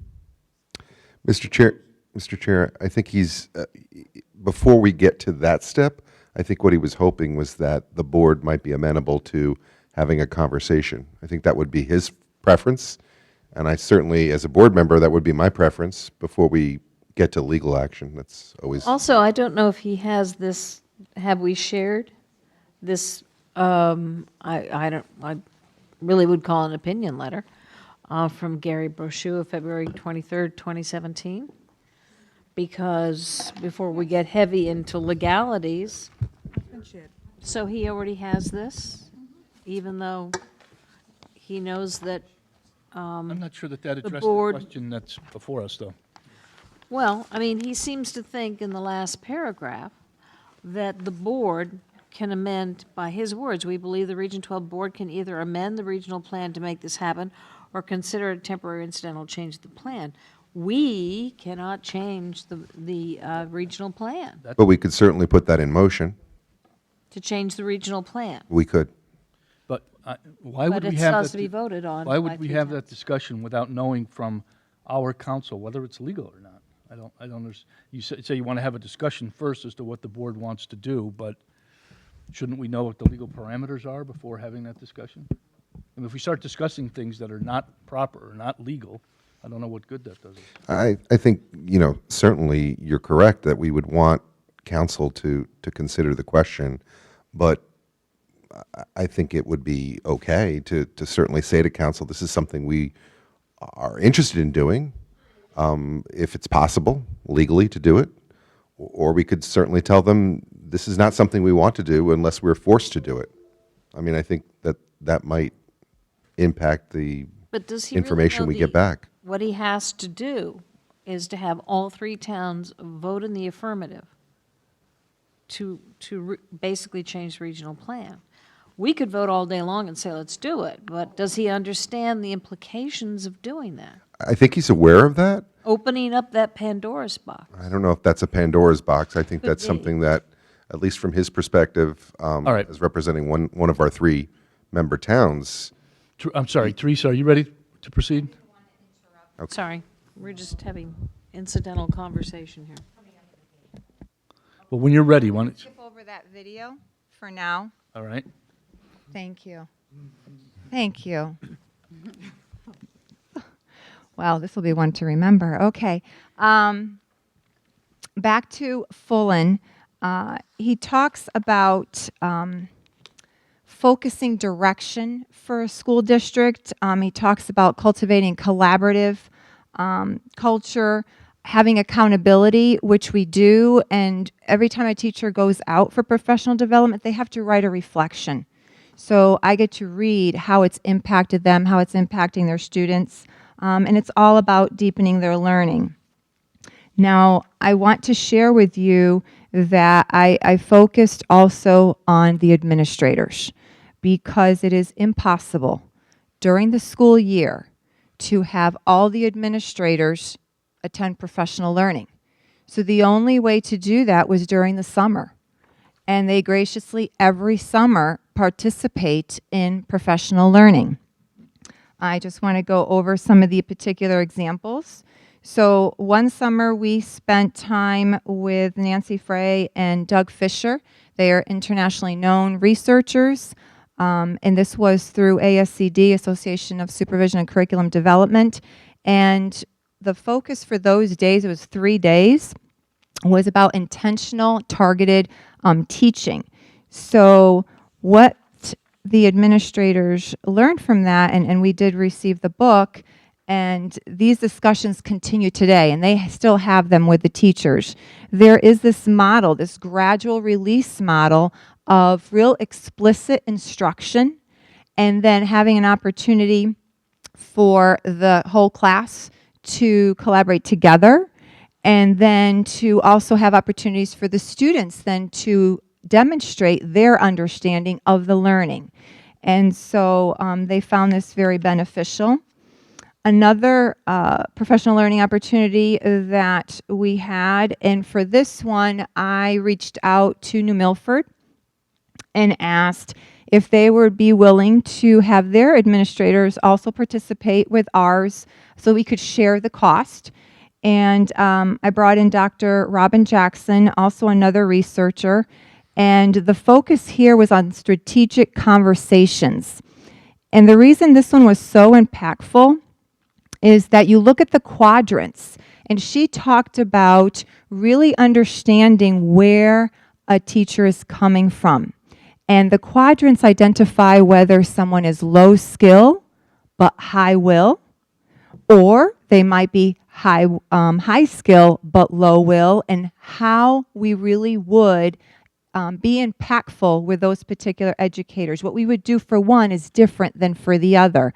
So this graphic here and the resources she provided were beneficial to help us be reflective when we collaborate and work with teachers. Another opportunity that we had, and this was local at EdAdvance, formerly EdConnection, and this was 6 days, mostly in the summer, but there was a day during the school year as a follow-up. And the author, Nancy Love, from the Research for Better Teaching, really focused on formative assessment for results. How do we assess students, and how are we benefiting from the information that we're getting? And there were really 4 steps to this particular process. Step 1, we had already done. It was really about aligning our curriculum. And so we have to really clarify the learning journey for kids. And so since we had already spent so much time on developing that curriculum, we were really clear regarding where we were taking students. Step 2 was about using formative assessments to gauge student understanding. And so it's really looking at whether students are having mastery, and if they're not, where is the breakdown? How do we inform our instruction based on what students can demonstrate? Step 3 is also a part of analyzing those results, looking at student work, going even deeper, collaborating with others. And the final phase is providing feedback to students. Most recently, the principals participated in 8 days of professional learning, and this process they have verbalized was tremendously profound. And the reason for that is because the techniques they learned assisted them in helping educators still keep their dignity during tough discussions. Sometimes a lesson doesn't go quite well, and there your principal is observing. Or you see some gaps, and how do we really have hard discussions, honest discussions, but always with the intent of helping the educator grow. So that is what they have shared has been incredibly profound. So it's really about giving the right tools, right? We're using a wrench to hang up a sign. We're going to have a little trouble nailing that nail. So it's really about giving them a toolkit, everyone, the administrators, the teachers, that is multifaceted, that maybe has more than one ability, and therefore we have a flexibility and resources that we can use. The message is that one size doesn't fit all, and we recognize that. That's why it's so critical that the professional learning is very strategic and very relevant to individual teachers. I'm afraid to even put another video on there, so I'm just saving that. I'm going to share 2 very specific examples that are recent, ongoing this year. One for the elementary schools. There has been a tremendous amount of research on brain development and how students learn, and the state requires, I don't know if you knew this, requires that all teachers teaching grades K through 3 have to take an assessment. They have to take it every 2 years. They took it for the first time 2 years ago. It is 85 questions. It is called a survey to soften the reality of it. But the results, I get the results by school. The state got all the results, and it was very specific to reading instruction. And the reason that this legislation was implemented was because there's a serious concern that we're missing opportunities and missing perhaps instruction that really needs to happen. So what the state did is they put together a robust opportunity for teachers that requires 4 days out of the classroom, followed by 6 to 8 hours of being online, looking at resources, reading, watching videos. It's really like a college level course. And all of our K-3 teachers are participating in that this year. And the reason really is that there's growing recognition at the value of investing in quality early childhood programs, that the issues that surface when kids are older, they're indicating that there already are warning signs when children are younger. And so teachers have found this experience to be very, very beneficial. There are videos of that to share with you, and maybe I'll try one towards the end because they put so much time into it. It really is nice to hear them talk to you about how they feel about professional learning. I just want to take a moment to talk about the Heckman equation. Now, Heckman talks about investing in early childhood. And he has this equation that if we invest and develop cognitive skills, social abilities, healthy behaviors, that we also sustain with effective education throughout a child's career in schooling and into adulthood, that the gain is a more capable, productive workforce. And that certainly makes good sense. But we also need to recognize that the brain's ability to change in response to experiences decreases as we age. And so the critical point of helping kids is when they are young. And I also really look at this graph because teaching adults, I have to keep that in mind. How can I really be impactful and powerful to help them retain new learning so that it doesn't seem like very laborious, and that it really does seem beneficial to them. So there are some other graphics here about the brain, and I know it's late, and we got all discombobulated. Are you okay, Alan? I just saying not everyone saw that graph, previous graph. You want me to go back? No? If you're Okay. not 30. Okay. Okay. And so this particular graphic is synaptic density in the brain, and you can see that as we age, there's a lot at 6 years of age, but as we age, we have less of that. Now, there is plasticity. We certainly can learn new things. It just can become much more difficult as we age. I'm going to now... Come on. Okay, seriously.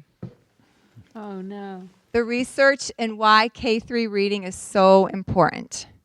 The latest is really focused on dyslexia, and Allie talked about that. Now, most people are born already with a brain that can build that circuitry just intuitively. But there's about 20% of the population we're finding that cannot. And therefore, very explicit direct instruction is required to help build that capacity for students.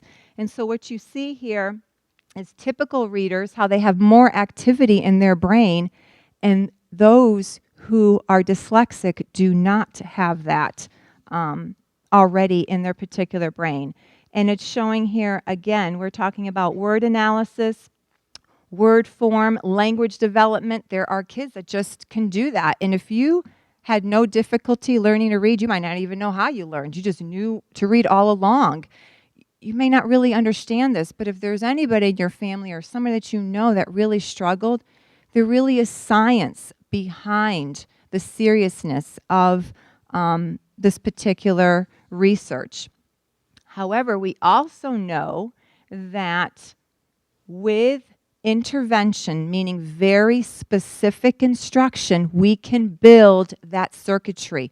Students can do that. It's just much more difficult. So you see here before intervention, the left side of the brain, and then after intervention at the bottom.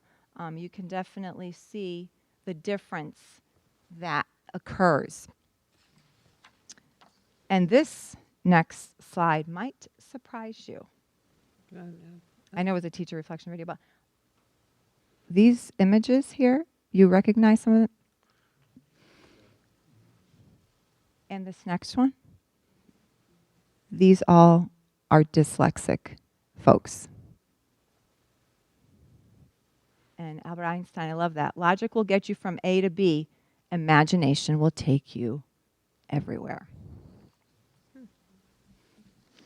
So I said I was going to share two very specific examples. I talked about K3, the elementary focus that we're involved in right now.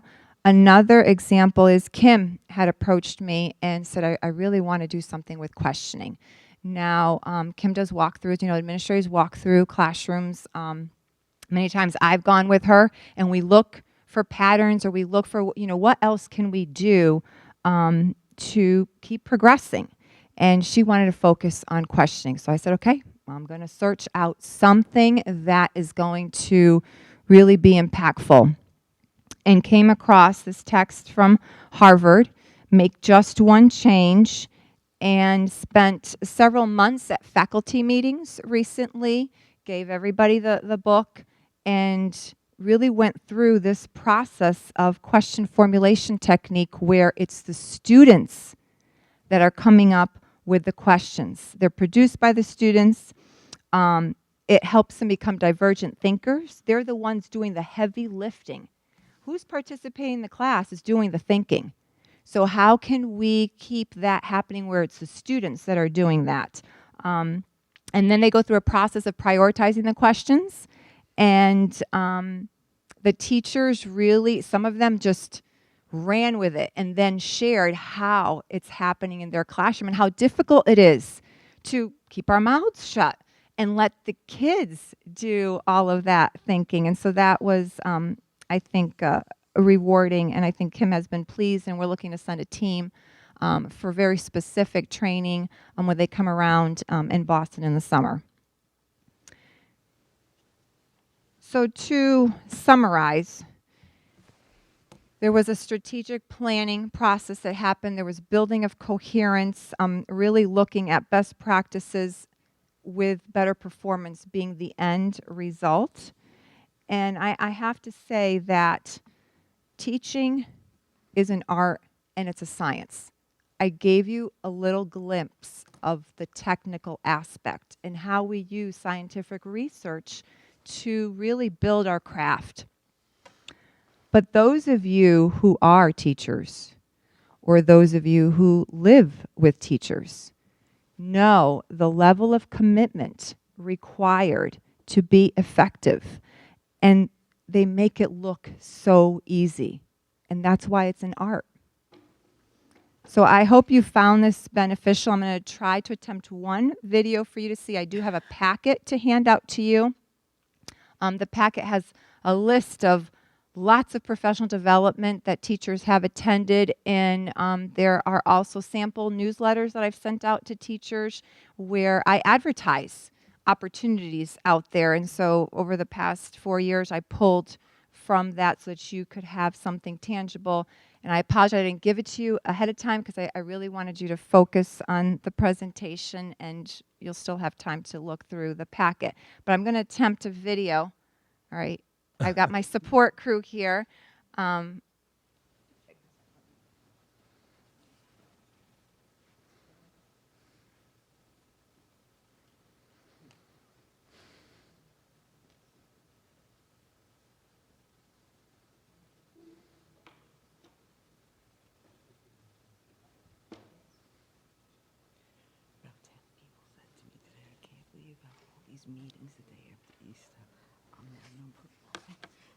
Uh-huh.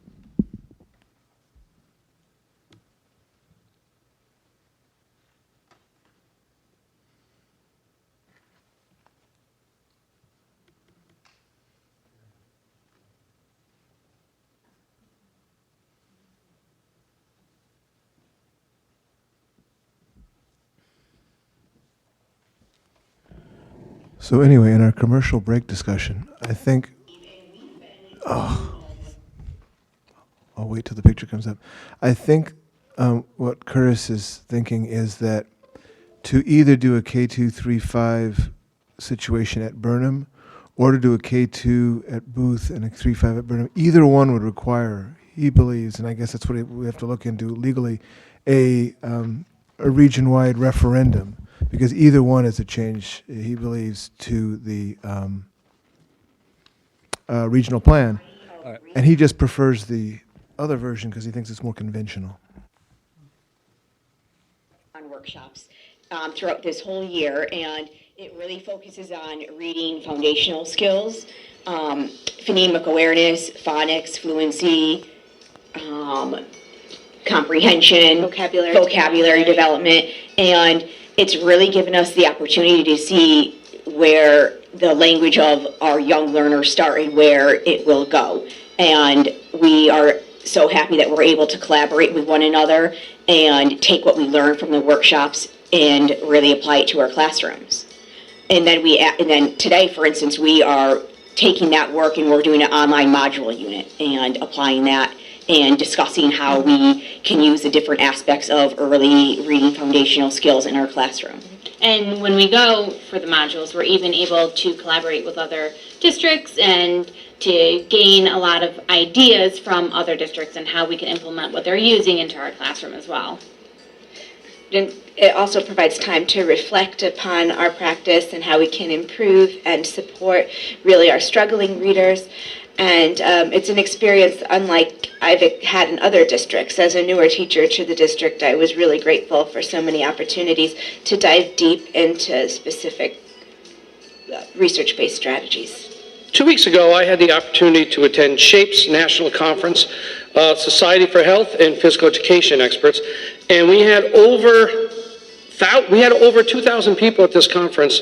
In my 19 years of teaching, it's the first year I got to go to a national convention, and I can't tell you how thankful I am that the region supported me, and I walked away with great ideas from passionate teachers. I got to spend days immersed with other elementary PE teachers all day long talking about all things elementary PE, and I don't always get to do that. So I was very fortunate to have that experience.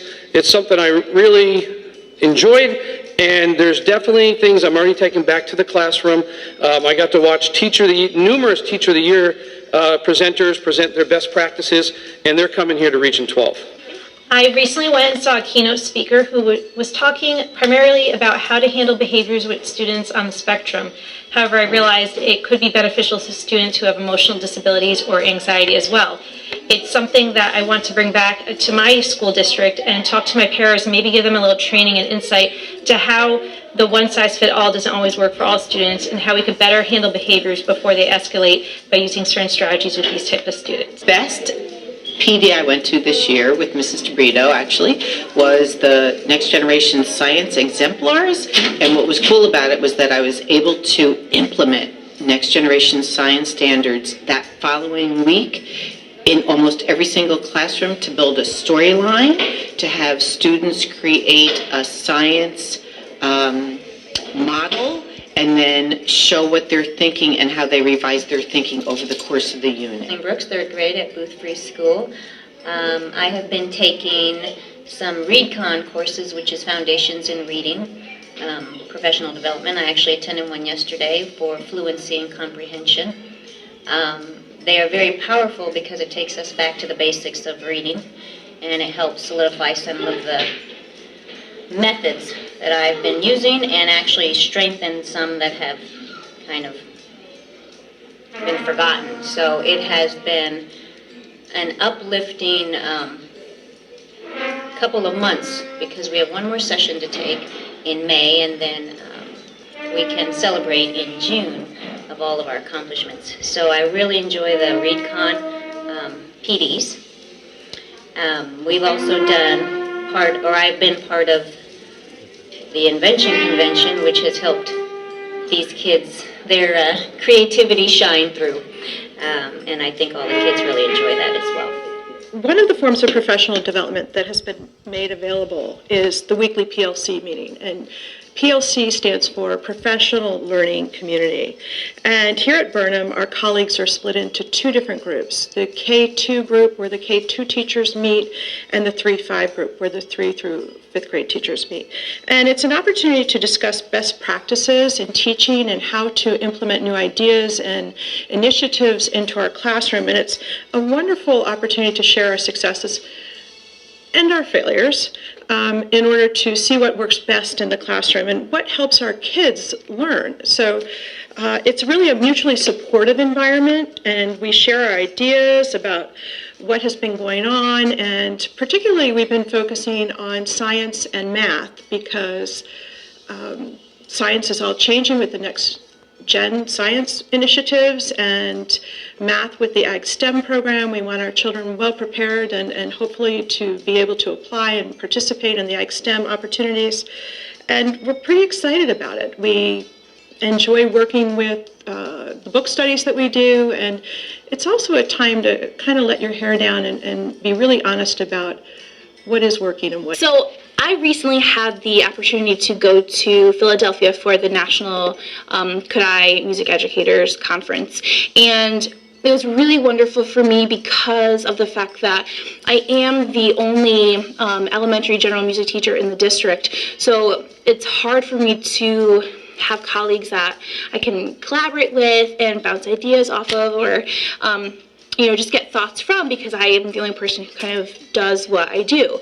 And so to be able to go to this conference and talk with other music educators and get ideas as to how to run my classroom, it was wonderful.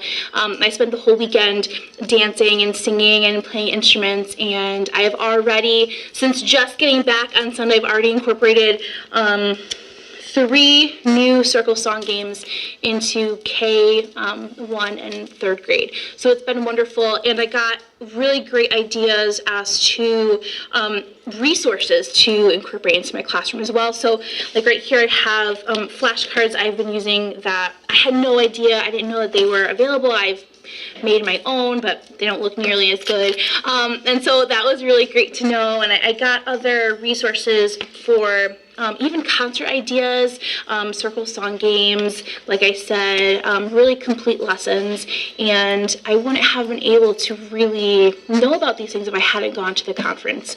So for me, it was a wonderful way of becoming a better music teacher in what I do, and it was time well spent, and I'm really glad that I had the opportunity to go.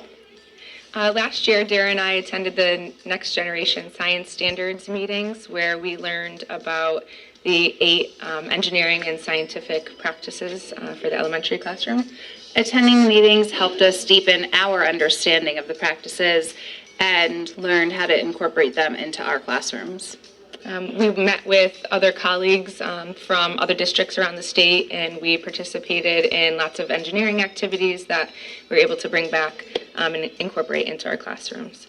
And in between the sessions and then after the sessions, we had the chance to become part of an online learning community, which we still have access to now, so we can go online and find information and activities that we can bring to our classrooms and share with our colleagues in our buildings. I had the opportunity to attend over 50 hours of training in reading so far this year, and I feel really fortunate to develop new skills and to build my practice towards reaching every... To talk about how Anita, a consultant from the state, has come to the Reach Preschool and helped us with implementing the early learning developmental standards that we use for preschoolers, to design assessments that we can use with kids to make sure that they are on benchmark. Also ways to share that information with parents so they know what we're doing, to help us with our curriculum development that's aligned with not only the state but also the Region 12 curriculum. And that's been extremely beneficial to all of us, so that the program stays focused and streamlined on So you saw a sampling of teacher reflection, and for me to just read that to you or to just tell you that that's how they feel is just less authentic.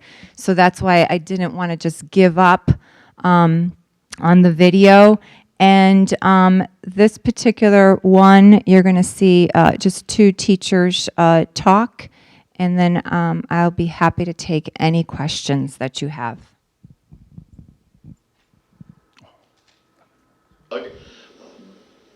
There's a whole lot of different categories I could talk about this, and I guess I can start with travel. Chris Dennis and myself have been to both Boston and Washington, D.C. for the National Council of Social Studies Teachers conferences this year and I believe 2 years ago. And at that conference, there are literally hundreds of workshops and seminars and table presentations and guest speakers that you get to meet with and learn from. To give you a specific, one of the topics that I went and saw had to do with the Armenian genocide. And in Western Studies in the 11th grade, we do a unit on justice, and we take a look at the Holocaust as part of that look at justice as a concept in the West, which has certainly been challenged with events like the Holocaust. The advantage of studying the Armenian genocide through a representative from the Shoah Foundation at the National Social Studies Conference is that I got to show the kids the larger context that the Holocaust takes place in. Our students tend to think of the Holocaust as a one-off aberration in history, and it is, unfortunately, part of a much larger continuity. And the woman who made the presentation in D.C. talked about Hitler's understanding of the Armenian genocide and how it shaped his understandings and his policies. So that one little seminar found its way into my classroom immediately. So that was a great experience. In DC, I saw presentations about the Black Death from a professor at Cleveland State University, an inquiry-based activity that I could use with my AP students. There were films. One of the films that I learned about is a film called Defiance a few years ago that I can use, and I have used with my 11th grade students. That's a nice complementary piece to go with Schindler's List, which looks at two different responses to the injustice of the Holocaust. So that's worked. That's really worked out well. There was a presentation from a woman and a professor, a woman and her husband, who were professors at University of South Florida, and they talked about child labor. So this lets me take the concept of justice out of the history book and more into the current events, and the kids get to look at these ideas as a continuity, an ongoing conversation. Additionally, we've been to the New Britain Museum of American Art to look at the pieces there and how that works in our class. We've done trips to the Yale Art Gallery, and Chippewa in general and Teresa in particular have been very supportive of my membership in UConn's ECE program, which allows our kids to earn college credit in a system that parallels the AP, and UConn always has professional development opportunities that I've been allowed to go and participate in. So all of this is part of how professional development has continued to benefit me and my students, which is really the ultimate goal of supporting collaboration. Thank you. Hello, my name is Tom Scavone. I'm a 7th and 8th grade social studies teacher now. I've been teaching here 21 years. So thank you. And then lastly, most recently, this book that Teresa has gotten us, and we've been through our professional development meeting together with its focus on questioning. And to me, school is completely about questioning, the Socratic method. And we also, the connection of this, by making students generate questions and having me think more about the way that I ask questions, brings me back to our curriculum document, because we started by writing essential questions. So again, this is just another great opportunity to make me think more deeply about it, and it definitely adds to my background and everyone in the building. So thanks again. One of the things this year that I'm most... We're going to stop there. There was a lot. And so I thank you for your time. Remember, I only gave you a glimpse. I know it felt like more than a glimpse, but I could go on about professional learning. All right, thank you. Valerie? How many hours are we required to provide yearly for the teachers in professional development? How many do they normally get? 18. 18 hours a year? And we provide even more, like if teachers have requests, I try as much as possible to support their requests. But we have designated PD days in the district, and so a lot of this happens during that time as well. But to go to national conferences or to go visit, even during our own PD days, those are the days that teachers would go and visit a museum or bring in an artist and work with like the art department, for example. That happened multiple times this school year. They brought in different artists to teach K-12. Okay, thank you. Rebecca?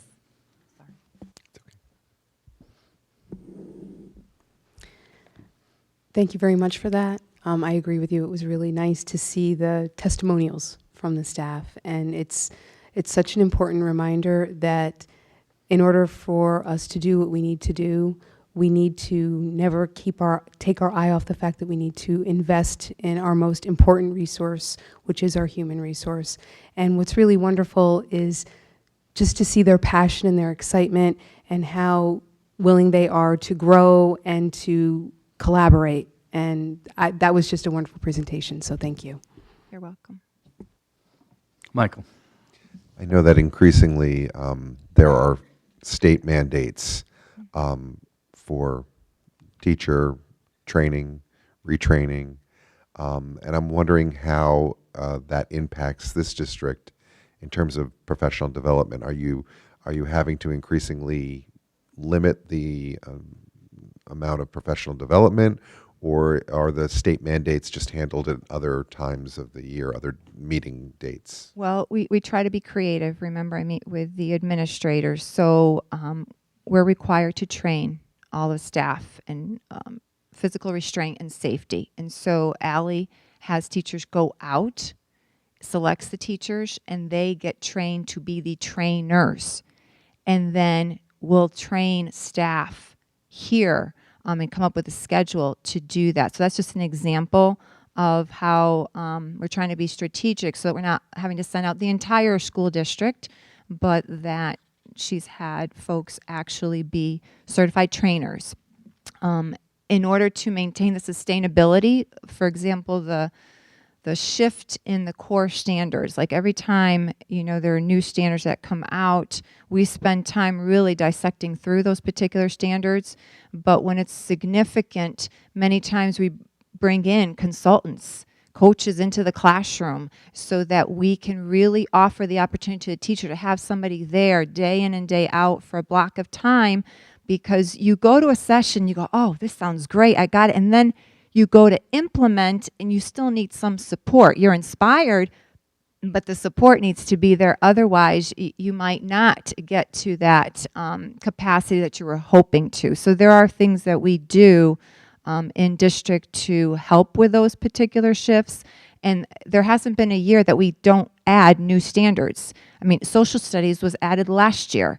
Now we're adding science. And I have to say, the K-5 teachers have had change happen every single year because they teach every discipline. So it just, we're continuously trying to help them through all of those stages and keep them, excited and upbeat about the changes and while they're feeling supported. All right, anyone else? And the principals are here too. I mean, so I know I presented, but I'm sure they could contribute a whole lot to my little sharing. All right. That was good. That was good. Alan? That was perfect. I just want to say thank you. That must have been quite a lot of work to prepare that and to set up all the interviews. So clearly, we can all tell how much you care about this, but then also we can see how much everybody else cares about it. And I really appreciated following a little bit about what Michael was saying. I've often just unfortunately assumed in the last half decade or decade that so much of PD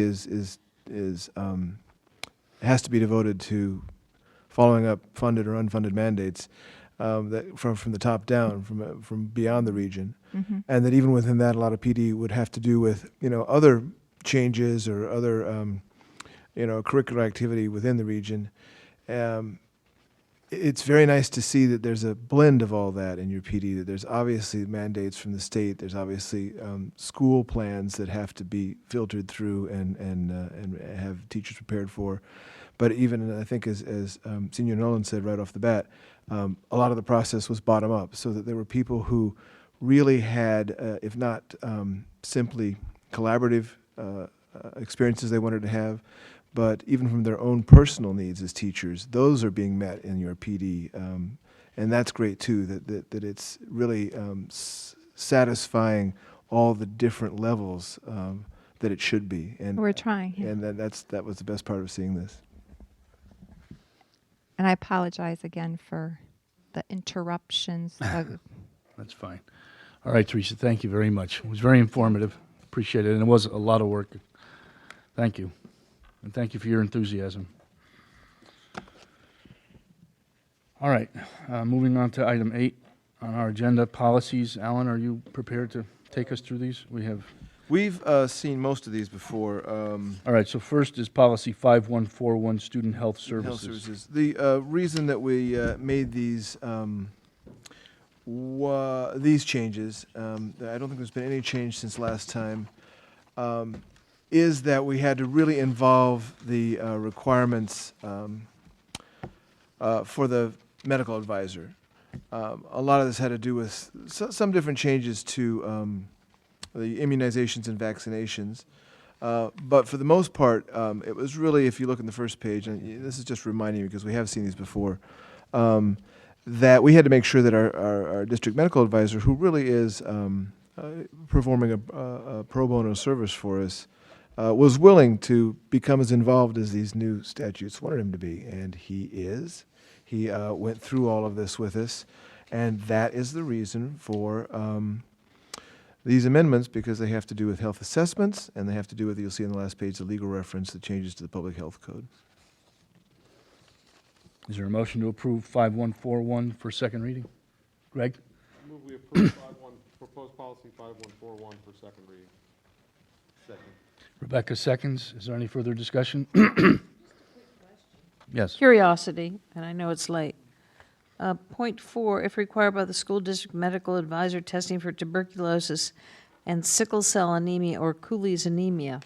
I mean, I could see tuberculosis because you can kind of visualize the issue, but the other two, interesting. I'm not saying there's anything wrong with it, but do we know why those two are there? Well, these are usually, in a much larger student body pool. These are the kind of things that would be aspects of testing that would come from beyond the school system.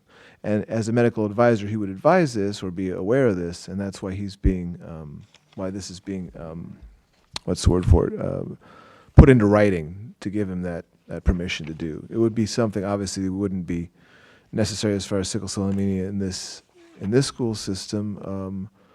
Cooley's anemia you know about? Nobody even knows what that is, and that's you why don't, and you expect us to vote on this for a second reading? that's the point. Is that the whole point about this is that we have no idea. We really are depending more on the medical advisor than we used to for these things. Thank you. And he was willing, thank heavens. All right, it's been moved and seconded. Is there any further discussion? All right, all those in favor of approving 5141 student health services for a second reading, say aye. Aye. Aye. Any opposed? Any abstain? All right, it passes. Next is item 8.2, policy 6154, homework for a second reading. You've Alice? seen this one before. The changes, you'll see the different color changes are some edits since the last reading. I think one of the most important things was that Mr. Cava had an objection that this was a little too authoritative, more authoritative than it used to be. And I believe the language has been reverted. Homework assignment shall be planned, wait a second, in accordance with the following guidelines. No, hang on. How am I supposed to read this? We wanted this back. Even more authoritative. Yeah, no, it's even more. Did we get the language in the right order? It was supposed to say the following. I'm trying to remember how we left this in the last meeting. The original language was that these were recommended guidelines. Mr. Cava felt that the administrators were, oh, I know how we did this, and that's what we brought back. And it turns out that the administrators did want to be more formal and more authoritative about this to make sure that these guidelines were followed. sorry, that was the answer. The committee suggested reverting the language to make it more gentle, but then we also decided that we would leave it up to the administrators to decide whether our opinion of it being more gentle was right, and as it turns out, it wasn't. They really were using this opportunity to tighten up the recommendations that they wanted to follow. Quick question on your editing. Yeah. So are we to presume, for instance, point number 1, build fluency in application of is a stet? In other words, that correction is highlighted to stay in? Leave as is. Stet. Yeah. Greg? Well, just to be fair, I wasn't concerned about the gentleness or lack of gentleness. Well, maybe I'm using the wrong words. What I was concerned about is that we were taking a policy and we were completely changing it, a 180-degree change. We were taking almost all discretion away from classroom teachers, giving it entirely to a set of policies that had to be followed, and words and things that were removed from this policy. It left it very amorphous and open without any guideline. For example, we took out the total daily amount of homework assigned to students shall be reasonable by cooperative teacher planning. Well, I don't know. It seems like in an era of individuals getting together and working together, that the last thing we would want to do is strike the word cooperative and also to say that we wouldn't be reasonable. Now, maybe that's the lawyer in me, but anytime anyone wants to strike the word reasonable, it raises the red flags go up for a lawyer, because if people want to be unreasonable, that's not exactly a model situation. That sufficient time be allowed students to prepare major long-term assignments. Why is that controversial? Why is that stricken? That standards of quality of homework be set and maintained at a high level and conform to existing school writing standards. I don't know why that was stricken. And then the unreasonable requirements not be applied. That was stricken as well. So I can tell you, I'm looking at these, I don't understand it, and frankly, I think if we're going to adopt a complete and utter change of policy, we need a presentation by the appropriate people to indicate why we can no longer trust the classroom teachers to assign homework and why we need to take it and make it tight. Obviously, there's a problem, but we don't know what the problem is. We're being asked to fix it. We're being asked to fix it in the dark.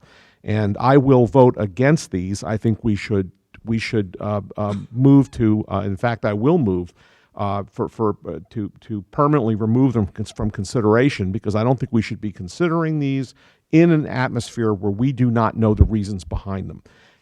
Just simply that they are wanted.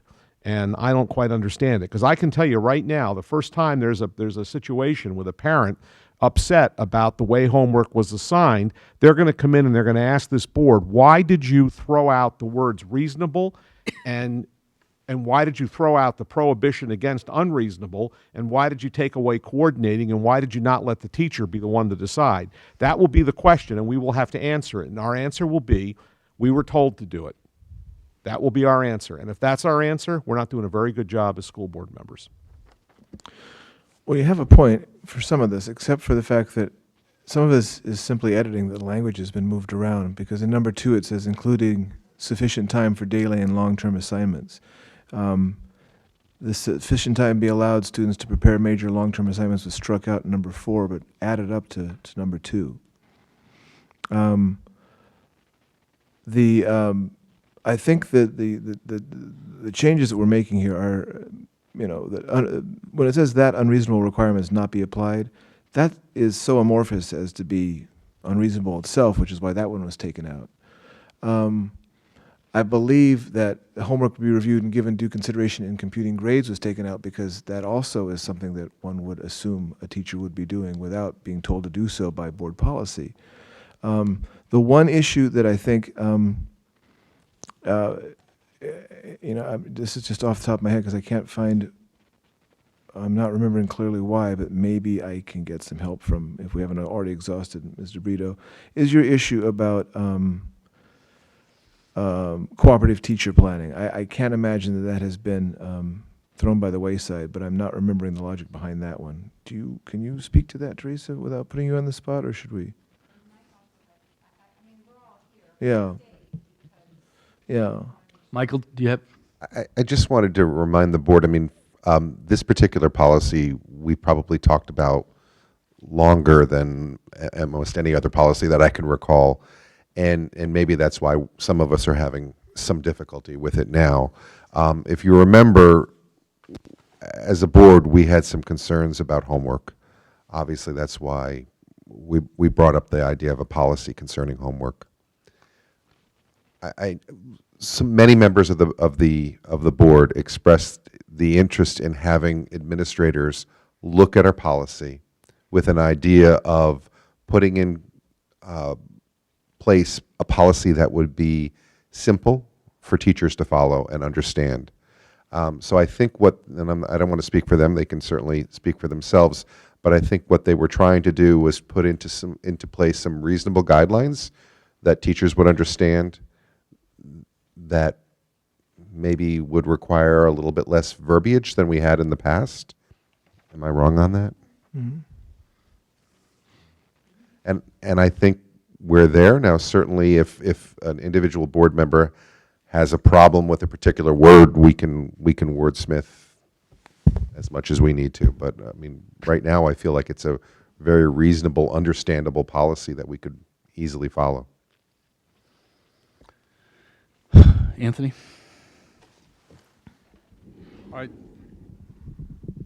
I'd like,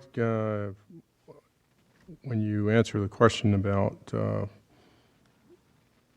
the cooperative teacher planning, maybe in the same breath you could, because my question was, and just more of a curiosity, I suppose, but it says that the amount of work will be assigned, it did say, by the teacher's discretion. So if it's not the teacher's discretion, then, and maybe, Michael, to your point, we're getting, just because the words were there doesn't mean the words were right, right? I get that.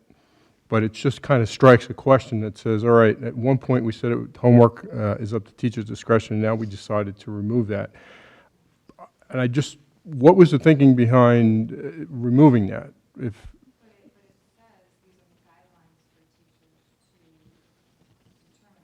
All right, so that's, okay, so that's back to the point Alan was making before, that concept was still there, so it's still up to the teacher, you just kind of moved it around a little bit, and I was just too slow to figure it out.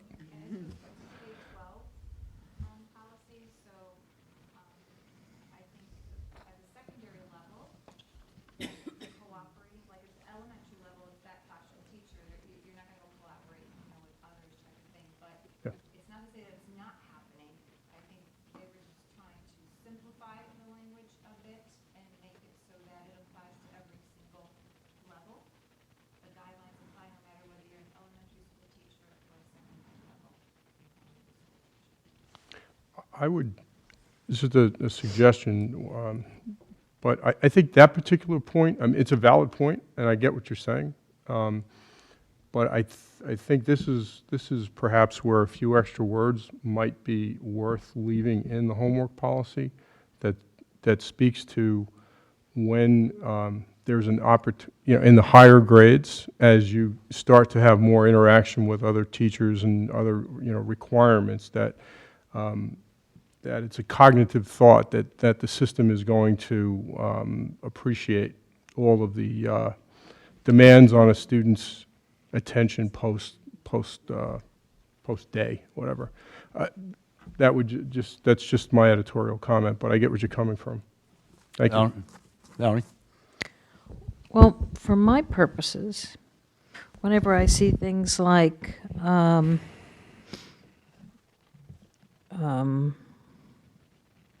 teachers shall communicate orally or in writing in a timely fashion with parents, guardians concerning the problem, that is, say, poor homework performance, then you say, well, what kind of follow-up, how often that should be. I think, frankly, I would like to see this entire policy cut down to the 3 lined out items in the middle, where it says homework assignment shall be planned in accordance, out. Skip down to the first number 3 in that line, to be reviewed and evaluated, should not be unreasonable, sufficient time, high-quality standards, that unreasonable requirements not be applied. Period, done. I mean, do we really need to micromanage and then build in regulations that have to support this in terms of, you know, if you don't, your homework, you know, how many warnings do you get, all this? I think it's just, we should allow the teacher and the administrator to handle this and just do a very quick little acknowledgement of reasonableness, because that's going to be the big complaint. Too much homework, or homework is not being reviewed appropriately by the teacher. It's unreasonable. That's what we should address here. And then allow our administrators and teachers to handle the rest. I think we're fixing something that isn't really broken with a lot of potential problems. Maybe what I could suggest is that... Well, I mean, we do have to realize that we're tasked with improving something, so that reverting to the original language is really not, you know, following through with what we wanted to do, which was to improve upon the policy. Rests to improve it. And the idea, though, is that when you say that a student is, you know, a teacher shall communicate orally in writing and timely fashion, remember, this is policy. We don't set a procedure as to how that will be communicated, or when, or what the follow-up will be, or what all that. So you're Valerie, in one way, you're envisioning a complexity which this policy isn't supposed to deal with, and in another way, you're envisioning that this policy is adding complexity. And I think the truth is somewhere in between, that there's, by nature of the difference between policy and procedure, there's a lot of complexity that this doesn't dictate. But what it does is it makes this, by really eliminating, you know, several things which were rather vague, and being more specific as to the direction that the administrators wanted to take with this. And the thing is that the policy committee did this in conjunction with the administrators, and Teresa DeBrito did this in conjunction with, beyond the, outside of the policy, without us, So- did this with her administrators. This is So- not CABE, a CABE review. No. This is not a parent complaint. No. It's not necessarily a teacher issue or a student issue. It's just, I think what will soothe your heart the most is this is not a board machination. This is an opportunity for Teresa to take the pulse of the administrators and find out how the policy that we're standing by can best suit their ability to govern homework in the region. that's going to soothe my heart. Yes, because from the way you started this was that you felt this was the board unilaterally starting to you know, create new edicts I just that think weren't more there. autonomy and more Well, reasonableness. I think that's All what right, they are. Greg?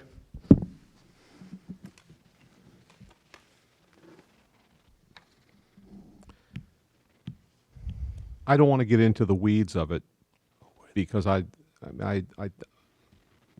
think we can get into the weeds of it, and I'm not sure that's what we want to do. My complaint is primarily that this policy came to us for a drastic change to a policy that was clearly articulated by the board in response to parental and other concerns. And we have completely changed it, and we have done it without so much as a white paper or a presentation of any kind as to why the provisions that were stricken, why the provisions that were inserted need to be inserted. Some of them seem perfectly innocuous that are inserted, but we have no indication of why, and we're being asked to change the policy. And when you have language that says homework shall be planned in accordance with these guidelines, one, it'll be assigned to students on a regular basis, the frequency to depend upon the nature and content. Well, if you happen to be taking a heavy course load of 7 really tough courses, and what's appropriate in those courses is 2 hours of homework night each, that's 14 hours of homework a night, and guess what? You don't have time to sleep. And so the difficulty becomes that when you use word shall is directive. There's no fooling around with shall. Shall means you will do it, and you will assign an amount and a frequency that depends on the content and nature of the grade level or course. And so I think that what troubles me is when changes like this are made without any explanation of why, other than we want it this way. And that's the only explanation I've heard, that the administration has sat down and determined this is the way to do it, and this is appropriate. It's not that I don't have trust in the administration, But homework is where the rubber meets the road in terms of problems, issues, concerns, and difficulties in the school district, in many school districts, and it was the reason why this policy was adopted to begin with. And I just think we need a little more before we say, okay, we're good with this. That's all I'm saying. Teresa?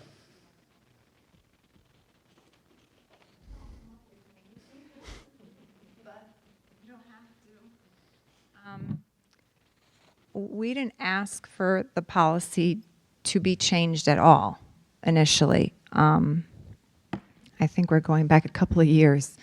But there was always a question, and then it would go back to the administrators. So we just got to a point, let's really look at every word, and they looked at so many other school district policies, and then went back and looked again, and then went back and looked again. And so the guidelines, that first one that you brought up, if it's not appropriate to give homework, then that's okay, because the teacher's determining what amount, and 0 could be the amount, and relevance, right? So I think they kind of felt comfortable with that. And it wasn't, people weren't pulling language out of their heads. They actually looked, I want to say it was like 20 different policies.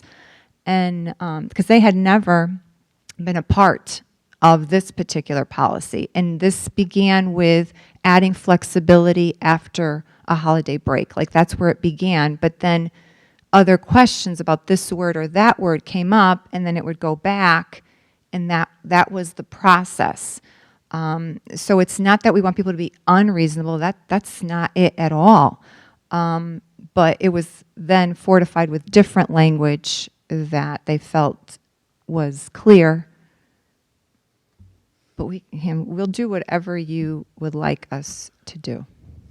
Thank you. Anthony? Yeah, you're right, Teresa. That was the history. I think it was post spring break where we just happened to be the almost the anniversary to the date. Yeah, which brings me to my point.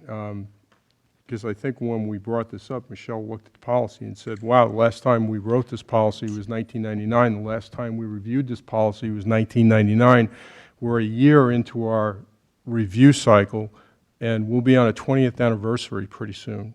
Right. So I think Michelle's point was we should be reviewing our policies with a little bit more frequency than every 18 years.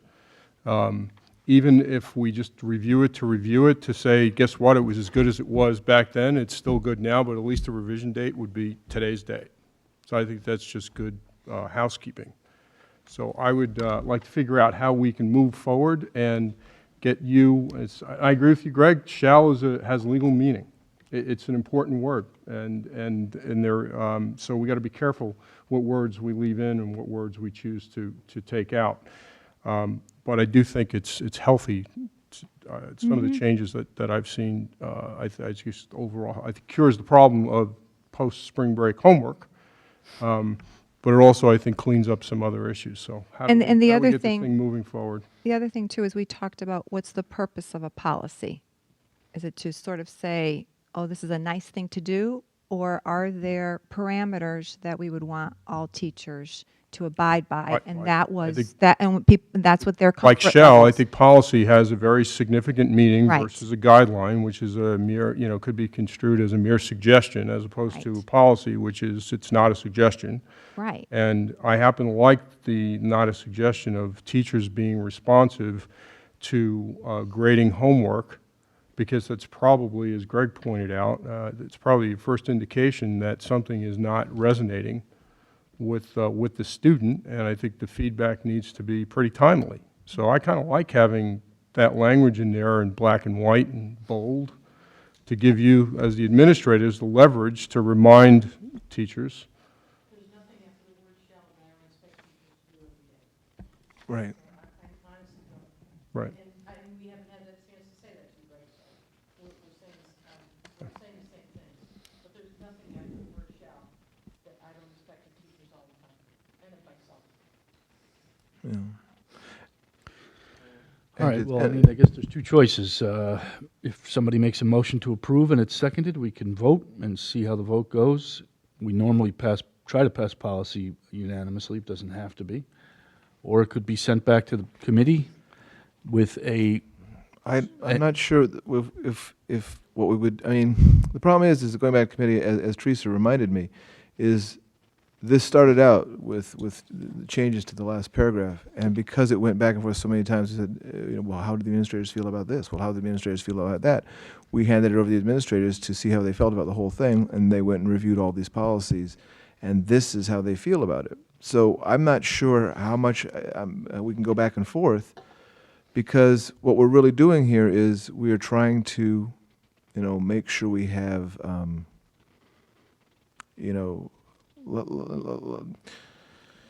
make this firm guidelines. It's not, it's shall is there, but it's still guidelines. It's policy, it's not procedure.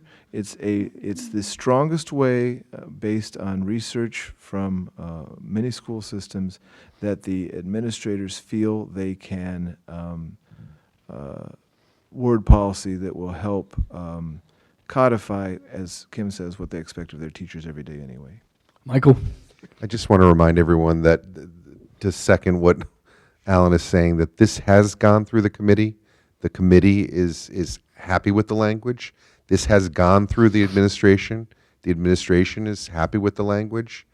And to send it back to the administrators and the committee when we're all happy with it just seems nonsensical to me. So I'd like to make a motion that we do vote on this policy for a second reading.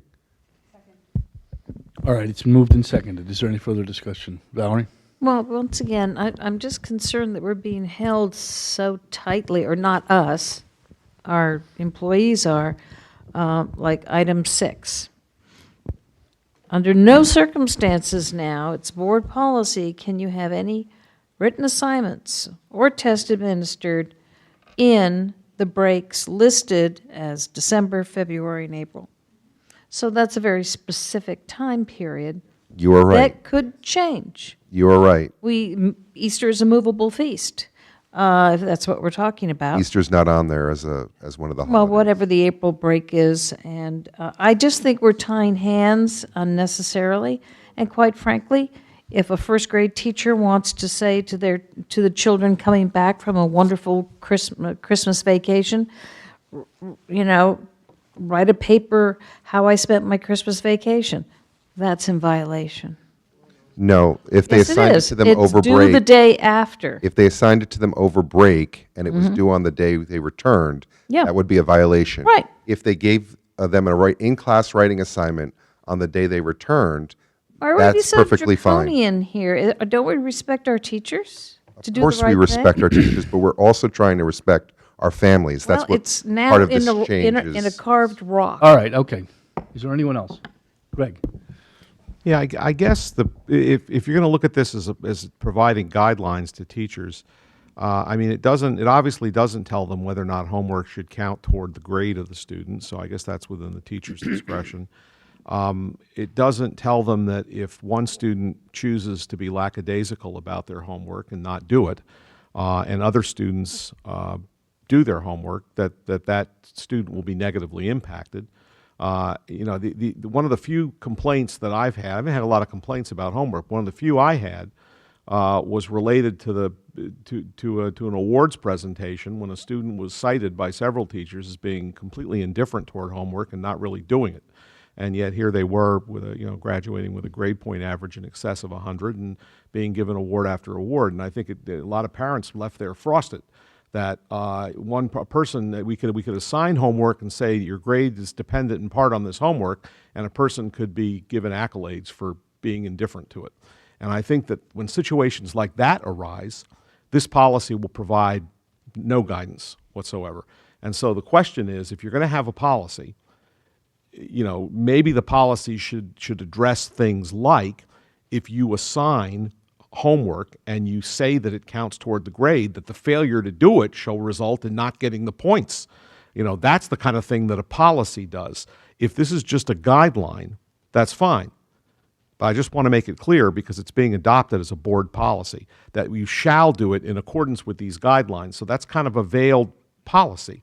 It's telling it you shall do this. And I'm not sure it provides precious little guidance on at least the one or two things that I've heard in terms of complaints from parents over the years. So, I move the question.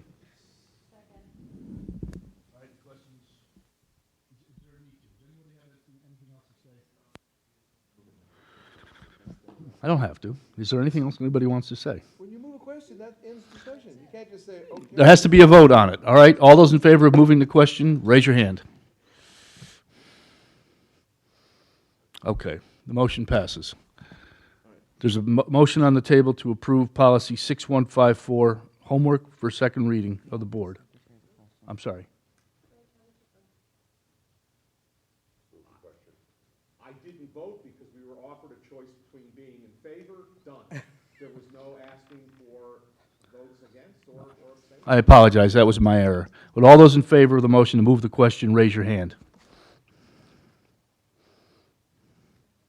Any opposed? Raise your hand. I'm voting opposed because Michelle's not here to vote opposed. So. Any abstain? Do you have the count now? Does the motion pass? All right, we move the question. So now we're on 8.2, policy 6154, homework's been moved for a second reading of the board. All those in favor, raise your hand.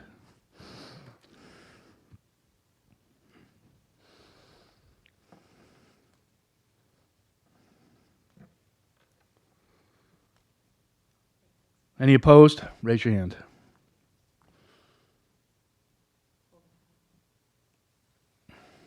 Any abstain? Raise your hand. Does the motion pass? All right. The motion passes.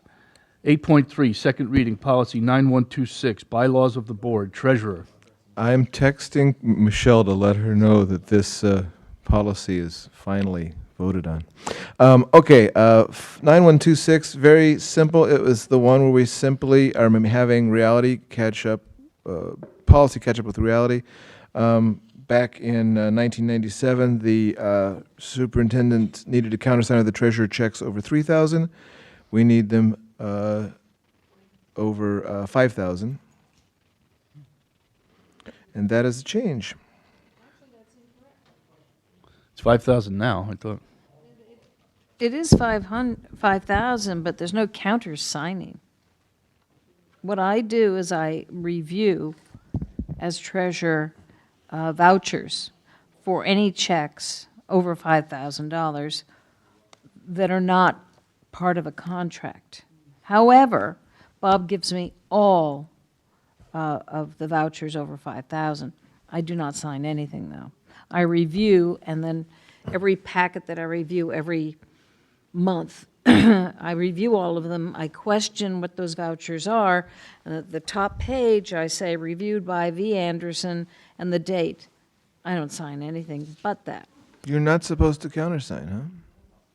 So for 20 years, we have. Wait, when did the treasurer stop countersigning? When I became it, I guess. I don't know. Well, No, I clearly don't you were the think we've ever- you've been the treasurer since '97. Do you? 97, yeah. No, for some reason, yeah, someone just woke up and smelled this coffee because that hasn't happened in any of my knowledge. But we do go the extra step by reviewing all checks. Sometimes you don't have to, if it's already contracted services. Right, but I guess the idea is that you actually have to sign the checks if Nope. they're over 5,000. Nope, that has not been, I mean, if you guys want to change it, we better start ramping that up and tell the banks. And the auditor, don't forget, No, I these mean, I procedures think go this- through our auditor, too. I think this policy has been in place Interesting. And our I'm auditor fascinated. for 20 years. Is this for 20 years? Well, I don't know if they've checked the bylaws of the board.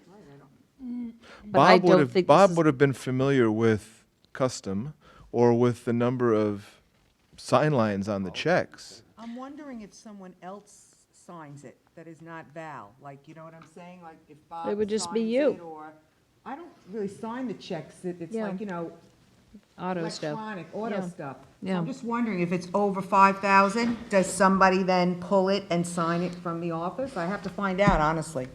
I mean, I know we've had this conversation and we established a procedure. Whether it was a bylaw, I'm not sure. There is a procedure written somewhere. All right, well, I guess this one definitely has to go back to the committees, just to figure out what the logistics are and get Bob and the bank to figure out the sign lines on this. All right, thank you. So that'll go back. So 8.4, first reading, 5141.25, students with special dietary needs for a first reading. Alan?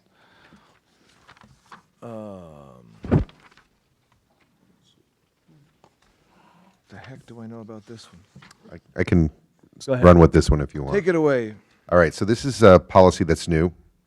It was recommended to replace our existing 5141.23, which is students with special health care needs. So this is from CABE. However, the new policy is more about allergies, and the old is about other general health care needs. So we decided to keep both. That's it. That's it. So you're keeping 2.3, and this is to add 2.5. Correct, and they've been merged together. Is there a motion to approve 5141.25, special students with special dietary needs for first reading? Is there a second? Second. Okay, we've got the second over here. Is there any further discussion? I'm sorry, I'm getting to, yes, Greg? This area is a very interesting area. I think the policy is very well intentioned, but I can tell you that there have some issues have come up, and that I have been made aware of in schools, where, for example, several schools have adopted policies because of food allergies, where they become nut-free zones, and they do not allow any nuts or any products that are made where they could be made in a factory that may have had nuts in it.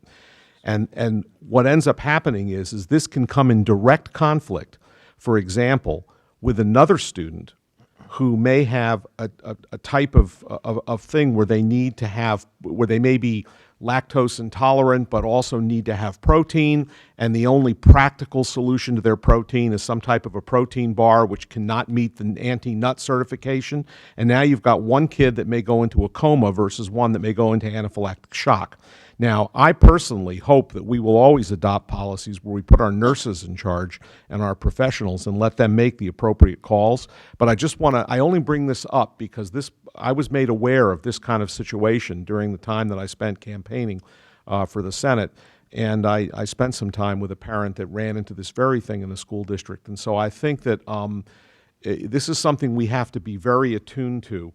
And we have to make sure, and I'm going to reread this policy twice because I read it twice and I still want to make sure I understand it, that we are making sure that our health care professionals in the schools are in charge of how these policies are implemented, because that's critical, or you could end up with solving one problem and creating another one.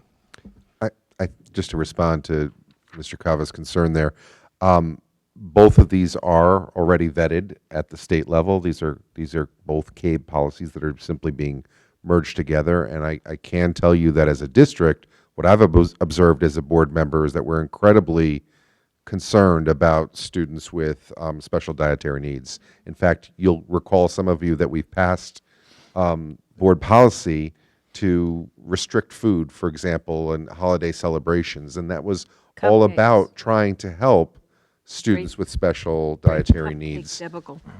Now, I think certainly by the time, if we do pass this for a first reading, by the time we get back to a second reading, if specific board members would like the nurse, for example, to come to a board meeting to talk about this, I'm sure Dr. Cosentino could probably arrange that. Do you need a motion? No. Oh, Well- do we need a motion?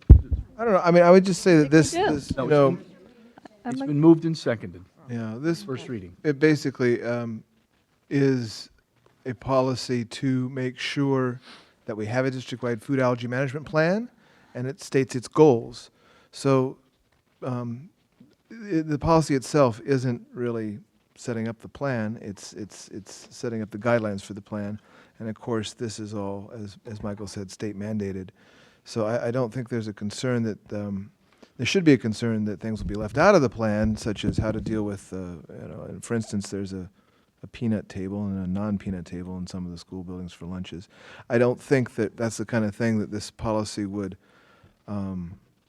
neglect, because it's really creating the basis for a plan which would encompass those kind of concerns. All right, is there anything else? All right, all those in favor of approving 5141.25 students with special dietary needs for a first reading, say aye. Aye. Any opposed? Any abstain? All right, it passes, thank you. All right, move, No. I'm sorry, we can't. Item 9, action items, number 9.1, Board of Education self-evaluation. Can I just ask for one more thing from the chair? I think it would be very important because we do have a first selectman that came here to make a I intend to do presentation. that after this. I'm just trying to get through the agenda. What do you mean you're going to get through this? after We'll discuss it next. We'll add a 9.2, or a new business item. Okay. All right, so Board of Self-Evaluation. The board wanted to schedule a time to conduct a board evaluation. What I'm going to suggest is that this, and you tell me if you agree or not, but this be scheduled sometime after July 1st, because there may be a new Board of Education with the coming elections. To do a board self-evaluation now, and if the membership of the board changes, it just seems to me it would be a better way to conserve time to do it after July 1st. I don't know how anybody else thinks. Greg? Well, of course, you realize that if you do it after the election and there's a substantial change in the composition of the board, then this goes off the agenda entirely for a long enough period of time for the new board to be able to self-evaluate, because you cannot self-evaluate something which hasn't existed before. And so that's why... I'm not opposed to doing it before then, but that's my thought. I mean, if we're going to do it, it probably ought to be done before the board changes, if we're going to get any benefit from it. Otherwise, it may go for a long time. That's just my suggestion. Rebecca? I was actually going to say what Greg said, and also keeping in mind, as Michelle and I had discussed with the board, in terms of where this sits in the process. Ideally, the board does a self-evaluation kind of as a first step towards the year, because that brings you to the point where then you're developing goals, you're working with the superintendent on the development of her goals. It's supposed to be the starting point for the coming year, and while it's certainly understood that if the membership of the board changes, that the results of how you manage the evaluation are going to change. The evaluation itself is backward reflecting. You're going to need to get the input on what's happened over the last year or how people think we're doing now in order to know how to move forward. All right, and then what I would suggest next would be this. We shouldn't do this at a regular board meeting. Perhaps we'll have Debbie, I'll ask her to send around a doodle with some suggested dates, maybe in May, and schedule a night to get this done. Does that sound acceptable? All right. Is there a motion to add an item 9.2, which is to address Mr. Reed's? So moved. All right. Any second to that? Any discussion? Yes. Hold on. Any discussion on the motion? Oh, sorry. All those in favor say aye. Any opposed? Any abstain? All right, Valerie, before you start, I looked at what Mr. Reed wrote, and what I thought was we can agree on a date to put it on an agenda, but I do think that the board needs some legal guidance to moderate its discussion. And so these are things I came up with that could be asked the board's attorney, and then the opinion shared with everybody. 1, does a K235 in Burnham satisfy the regional school plan by offering a K5 class in each of the hometown elementary schools? Mr. Reed's position is it does not. So that's the first question. Does a K235 satisfy the plan? Or 2, is it a fundamental change in the regional school plan that requires approval via referendum of all 3 towns, which is what his position is? With regard to his proposed alternate K2 at Booth and 3.5 at Burnham, does this require a modification of the regional plan to do? Can the Board of Education, as he suggested, amend the regional plan to make this happen? Or Can the Board of Education consider it a temporary or incidental change to the plan? So I think those are questions that we need some guidance on. Then we can we can discuss it as soon as we want. I will not be here. I haven't, at the May 1st or 2nd, the May 1st meeting, I'll be out of town. So if you want to put it on then, we could, or the May 15th meeting, or schedule a special meeting. Valerie? I think those questions are specifically answered in this letter of February 23rd from Gary Bruchot, Shipman and Goodman. He goes into great length, many pages, and he has an interesting conclusion. And he cites, the Regional School District of 12 versus Town of Bridgewater, 292 Connecticut Court, and another Pratt versus Board of Ed, which is the Region 14 issue. I think we should ask our chair to write a letter to him, thanking him for his suggestion, and we would like to consider it, but we'd like to share this first, because this is the board's attorney talking to us 2 months ago, and it might change his direction before we start putting it on an agenda. I would love to have a conversation, but I think we can solve a lot of, not spend a lot of legal money either for the town of Bridgewater or the town of Roxbury or the board if we just start with what we know and share it. Mr. Reeder's already seen that document that you're referring to. I mean, Dr. Cosentino sent it to the entire board, and I know he's seen that. So That answers it. I don't believe it answers all the questions that I think it goes Jim just read out. way far in this, and I think this is possibly our- may, but it may not. For example, one of the things it doesn't talk about that Curtis mentioned is the fact that there has been precedent within the district of classes, students being sent from one elementary school during to the other. construction. Now, it may be that the lawyer comes back to us and says, yes, that may have happened, but that was in violation of the agreement. There was no litigation, so, but you can't, with foreknowledge, violate that plan. But I want to hear that or see that in writing from the lawyer.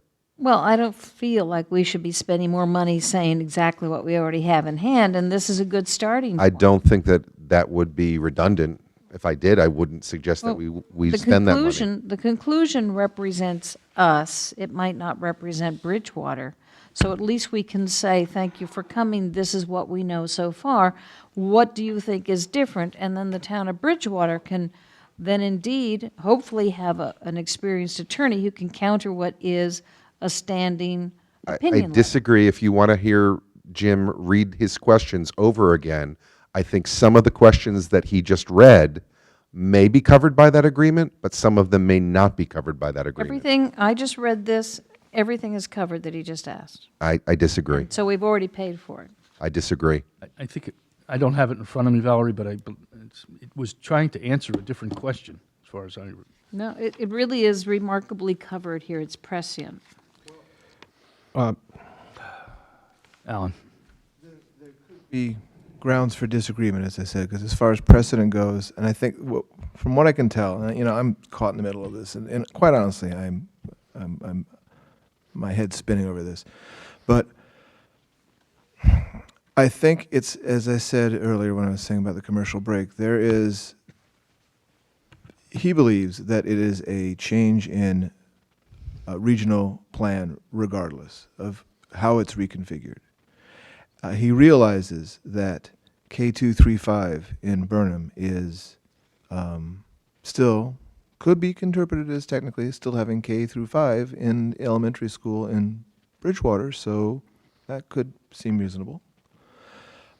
He realizes also that the K235 split between Booth and Burnham could be interpreted as, Gary Bruchot has, I believe, as a real change to the regional plan. But then again, there's precedence for that having happened before, and it could be considered on a contemporary basis, or even the way he looks at it, and this is what I think is the difference, is that he looks at that, not only with precedence as it having happened before, but a very conventional restaging of the classes. Whereas under the circumstances the K235 mix and its lack of precedent is a very unconventional restaging of the classes. And that's where I think he feels there is some kind of legal standing. Now, as I said, I only can suggest that sometimes, the discussion is important as opposed to just the legal opinions, because we could go to Gary whether you went out, we don't go to Gary, we just represent that letter, or whether Jim goes to Gary and gets these questions answered. We can still have an answer from Gary that says this, this, and this, right? But if you recall, even in this precedent that cited the whole lawsuit over the regional plan last time, we had a lawyer who sat here and told us, no, they're wrong, this is the way it is. Bridgewater had a lawyer that said, no, they're wrong, this is the way it is. And we went to the Supreme Court and they decided who was right. So in a sense, what you're saying is true. We can get our lawyer with his set of precedent to write something. But if Curtis doesn't agree and his lawyer doesn't agree, then we go to court. And I think that's what he's suggesting. And the idea is that if we want to try to offset that, then it might be good to discuss it, both, amongst ourselves as the options, and discuss it with Curtis before we decide whether, whether it's going to be a big legal battle. If I may, I don't have a problem with discussing it, and as soon as we can, that's fine. I think it deserves a discussion. But what Mr. Reed has said is that this plan of K235 in Bridgewater is a fundamental change that requires a referendum of the three towns. We need to have an opinion on that as to whether that's true or not. It's true that one lawyer could say something else and another lawyer says something else, and the Supreme Court may decide. But I think the board needs to have guidance of its own attorney before discussing that. That's all. I agree. Okay. So that's what I would propose. I hear what you're saying, Valerie, but I don't believe that I'll read it again, but I don't believe that, insofar as Mr. Reed has already seen that opinion of counsel, I don't believe it addressed the exact issue. The issue there was if we sent the three third graders to Roxbury, could we do that? And his answer to that was no, because then you wouldn't have a K through 5 in Bridgewater. That's as I recall. I'll go through this again if you want. But Jim, though, if I might. Yes.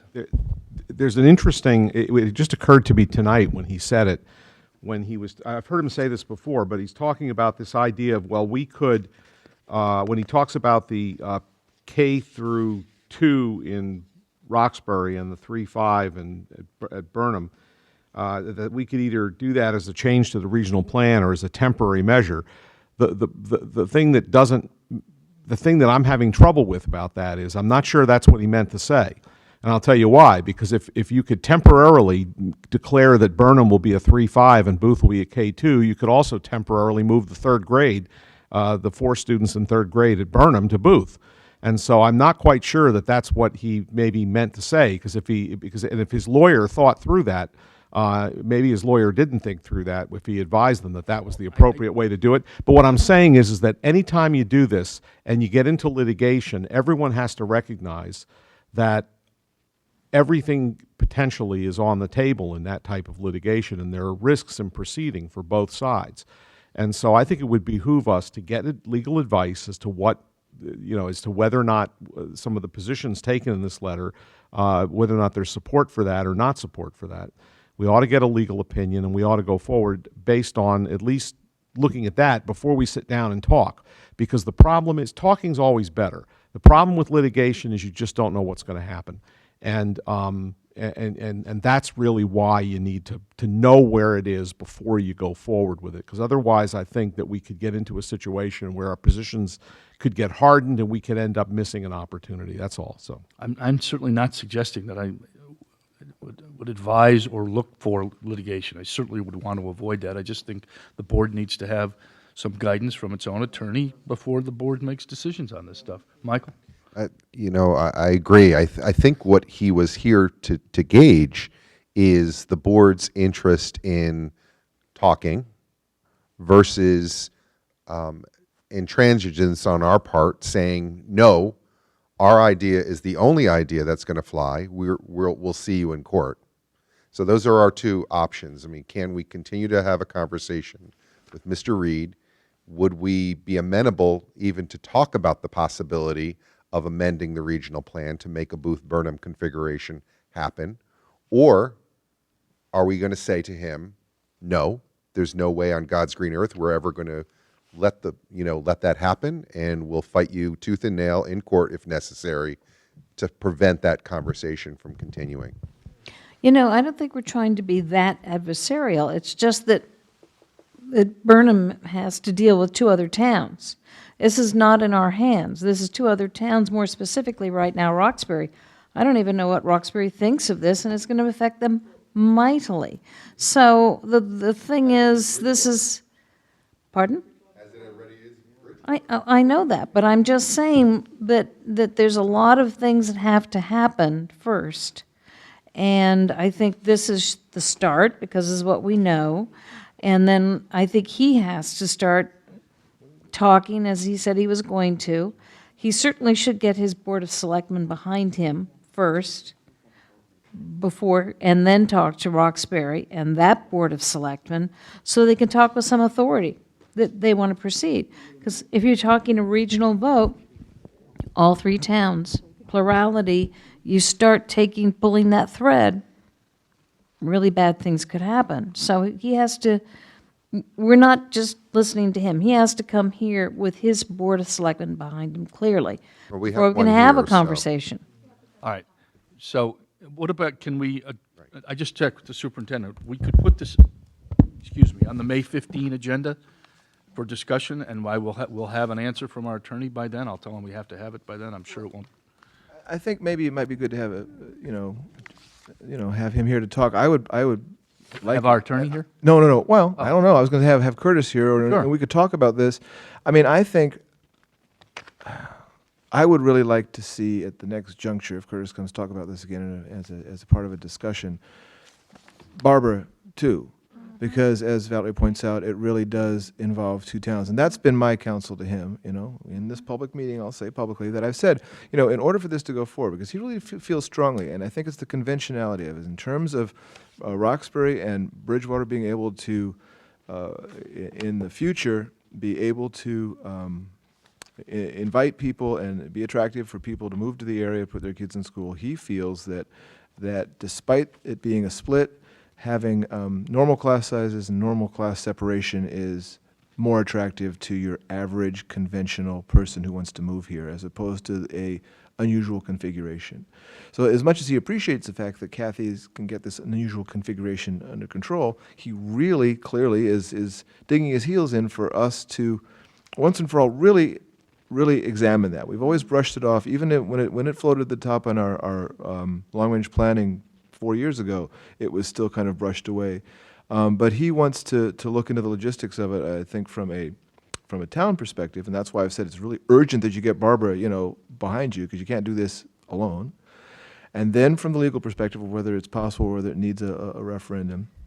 And then from the educational perspective, and that's what he was getting at, I think he was mistaken about his figures for the fifth grade he was talking about, because the last time I got the numbers, it was 8 from one school and 12 from another, 20, perfect size. And what this does is it actually enables us to cut 4 teachers, which is unfortunate for the teachers, clearly. But if we're talking budget changes, we have to look at that. We have to decide whether we want to do something like that to our teaching staff, whether we have the buy-in of the principal as far as what we're talking about, a critical number of students in the building. But for all the people who are complaining about per pupil costs for these schools, Curtis sees that, economist that he is, as being a way of really dropping some of the expenses and merging the classes in a conventional way. So that's what I think his argument is, knowing that we have never really talked about it, never explored that, either because we don't want to do it or whatever the reason is. And I think that's what he wants to do. He wants to say, can we really investigate this, go over the pros and cons, and see if we are entirely opposed, or whether the battle to legally solve that is a bigger, uglier battle than the battle to legally solve this, which, according to Valerie, isn't that big at the moment, but who knows? All right. Lisa, I just want to say that, we do have a budget to pass on May 2nd, and, we maybe not discussing cutting 4 teachers before the referendum. So, Lisa? That was my question. How does this affect the referendum? But I may be mistaken, but wasn't this an option with Bridgewater many years ago, and they were not interested in this? It was high on the list. Oh, it was Roxbury? Okay. There was a meeting where Oh, many okay. Roxbury parents came and said, we don't want this. Okay, I thought it was Bridgewater. Okay, so this could be an option for us. It's something we would think about as a board. I think, yes, sure, but I think the first question that the board needs to know is it legal? Right. Can we legally do it? Okay. And once we know that, then the board can do what it wants. Jen? I agree with Alan that I think it's really important to talk with Barbara.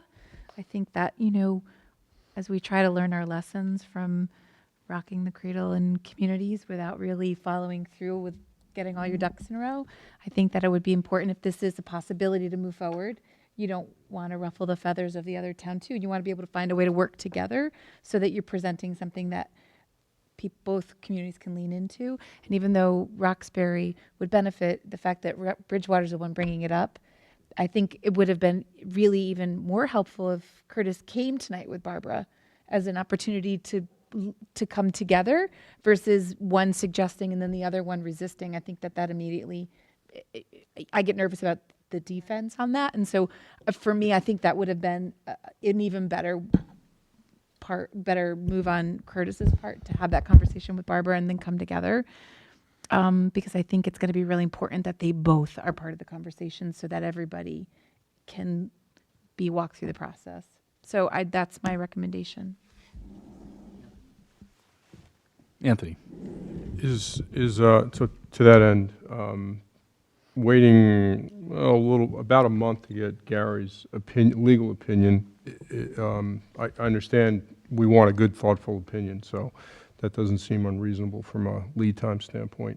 But is there any way we could start to socialize start this conversation sooner than the 30 days, outside of a board meeting, above board, but start to have this conversation to put Curtis and Barbara in the room together with maybe one or two board members and start just kicking this idea around the room to see what kind of legs it has, because the legal opinion could become moot by the time we get it 30 days if there's enough interest on both sides to continue to pursue this. I just wouldn't want to burn the 30 days, in part because I'm thinking, what if, from a timing standpoint, Alan, maybe you could shed some light on this, but let's say both parties say, it's a great idea, we should move forward, we should do this, except from a practical standpoint, by the time we plan this out, by the time we schedule a referendum, by the time we take the vote, we're going to be well on the other side of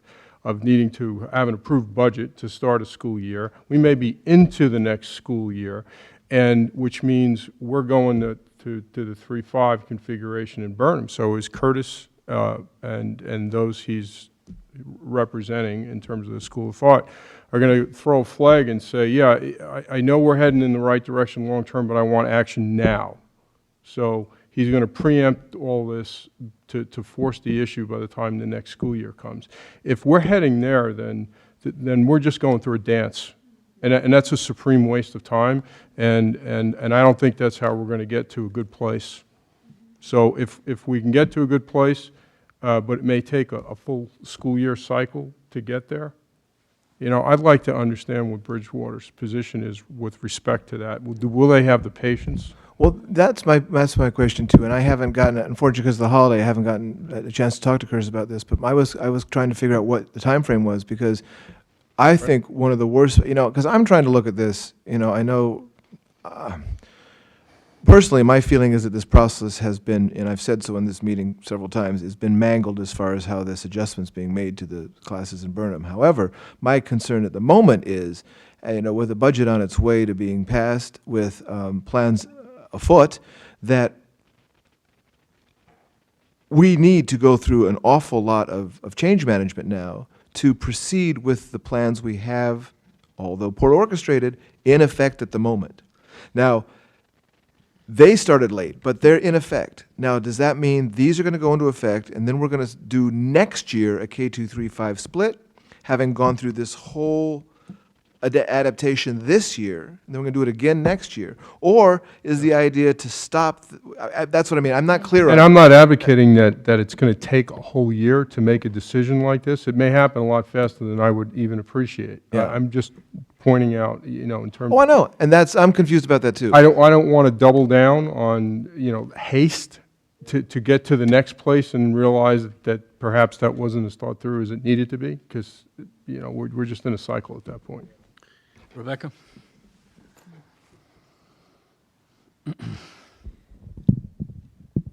I've been hearing some comments that, maybe Curtis should have done things a little bit differently, or had more people on board tonight, or presented things with a more unified front with Roxbury or with the other selectmen. And I think that we need to take a moment to acknowledge the fact that Curtis is responding to something that he didn't know about, that he doesn't believe was well planned out on our part. He is reacting, and I think that we need to take some ownership of that. The K2 was one thing, the 3-5 was something else, and that was something that was unexpected. And so I think that we need to at least acknowledge and take some ownership of that part of the problem. As far as the thread being pulled, the thread has been pulled. Burnham does not exist in a vacuum. It is one of 3 towns, and what happens in Burnham can easily happen in Roxbury and eventually in Washington, based on our projected loss of students. So it's not that it's just Burnham. It's all 3 primary schools are going to eventually be impacted by this. Now, is his idea a better idea? We don't know. And I think that part of the problem is that we can't answer him. We can't say, hey, we looked at that and this is why it's a problem. Or, hey, we know legally we can do this multi-age. Because, Jim, you're absolutely right. We don't have a legal answer on that very specific question, and that's a question that he asked tonight. And Greg, I'm glad you brought up the issue of just being able to move the 3rd grade. It could possibly come out like that, but I think that Curtis is hoping that whatever decision we're going to make moving forward is going to be for the health of all of the schools, and that moving those few children out of Burnham, making Burnham even that much smaller, and putting them in Roxbury, if we could, wouldn't necessarily be the best choice educationally for the kids that are left in Burnham or for the kids that got moved forcibly. We had a conversation that we didn't want to forcibly move children from Washington, even though we legally can do that. So I think that he's hoping that we're going to have some common sense here. I think that we need to acknowledge our part in this. It's not that he's being unreasonable. It's not that he didn't do his homework. There is some reaction as well on his part for what we brought forward very quickly and made a decision on very quickly. And maybe he's worried that he's not going to be able to get people to get the budget passed. We think that the budget's just about money, but maybe he's worried that people in Bridgewater aren't going to vote for it. So just a moment of perspective that I wanted to make sure we were all considering. Michael? I agree with what many of us are saying about bringing in Barbara Henry and the Roxbury community into the conversation. I think at this point, at this juncture, makes a lot of sense. However, I just want to remind the board to continue to have reasonable expectations in terms of what that conversation might be like. Because when you're asking the people of Roxbury to make a change, I think the normal reaction from most people to change is no, not in my backyard. Why should I make a change? I don't need to make a change, and I won't make a change until I absolutely have to make a change.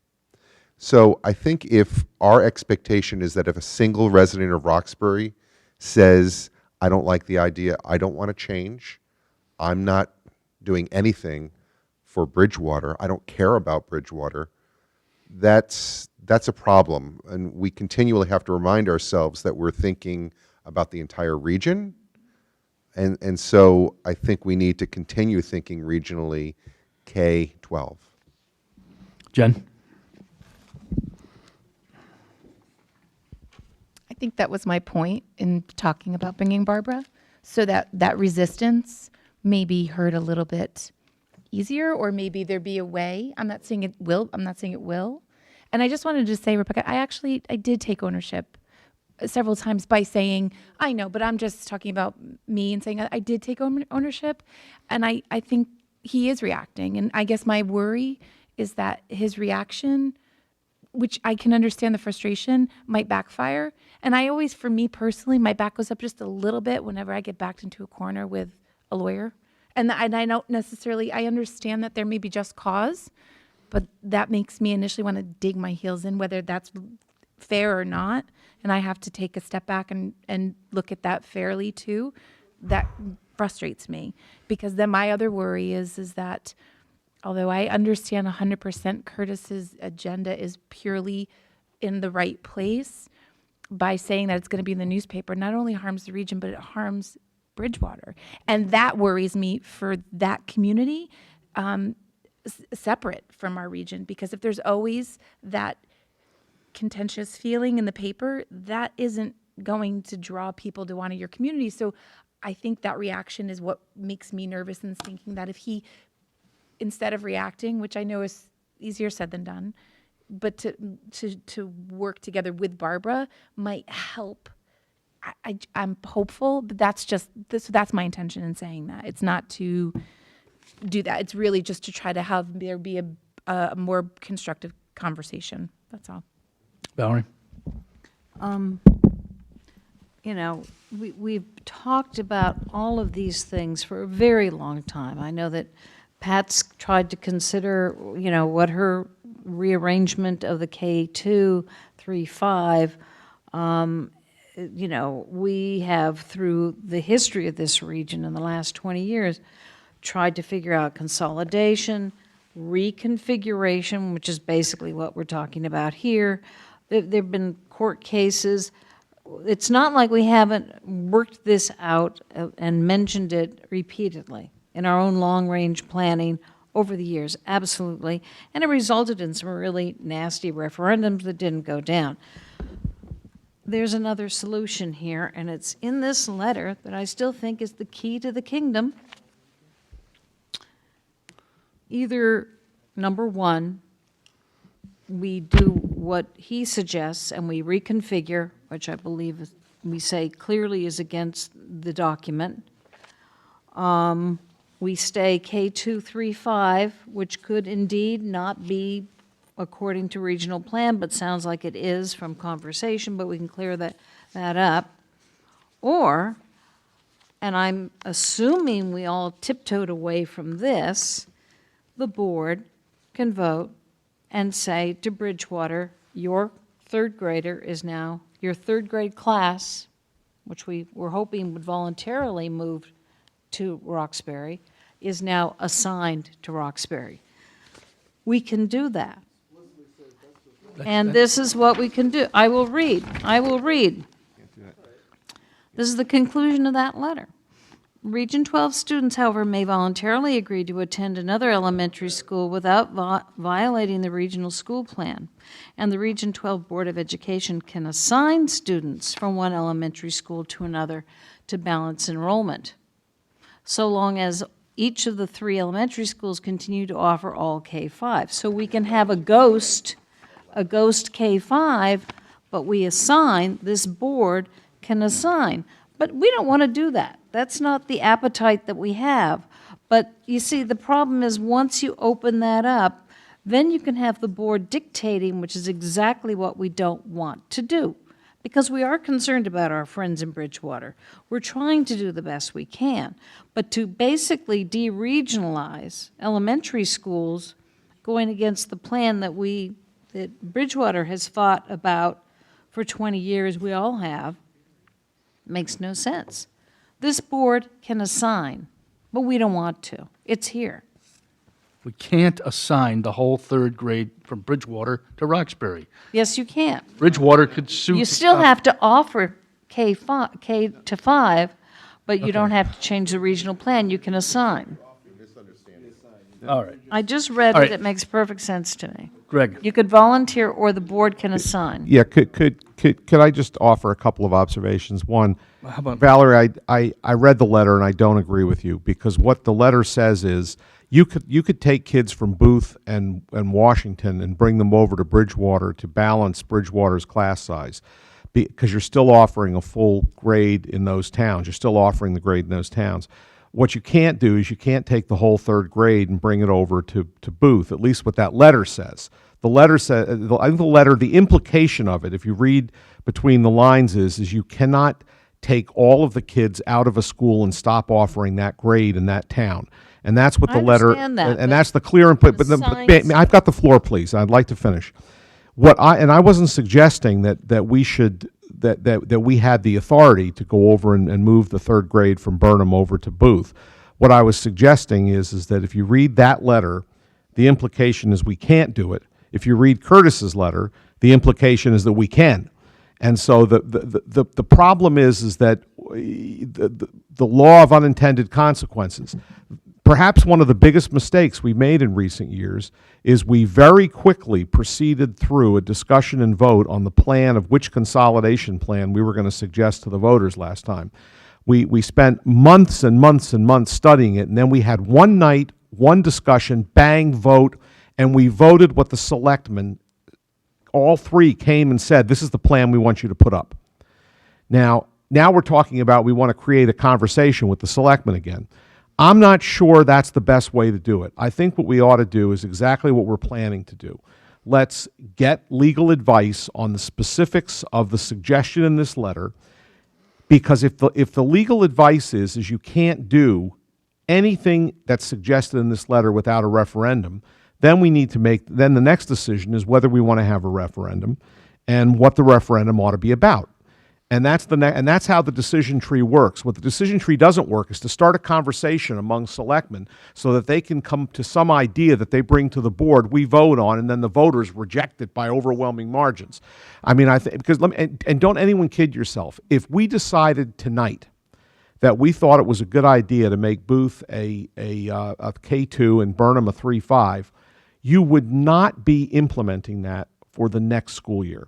It will take you more than a year just to bring the public along on something like that. That itself is a major change.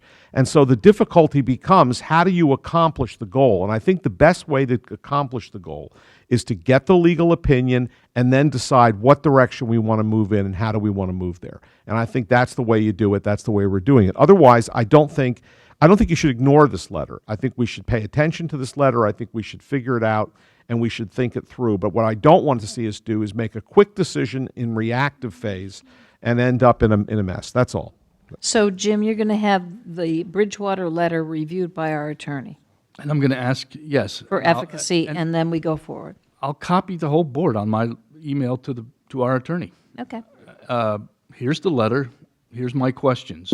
Get it to us as ASAP. Certainly, I wouldn't think he would need more than a couple weeks. But all I'm saying is if you're going to put it on the May 1st agenda, I won't be here. But I will be here on the 15th, and I don't know how long, actually how long it'll take. So yes, that's what I'll do. Give him a week. I'll send it to him right away. All right. The suggestion is that it shouldn't be on the May 1st meeting with the agenda, with the referendum on May 2nd. That probably makes some sense. Is there a motion to adjourn? All those in favor say aye. 10:30 on the dot. Thank you all. I will copy you on my letter email to the board's attorney.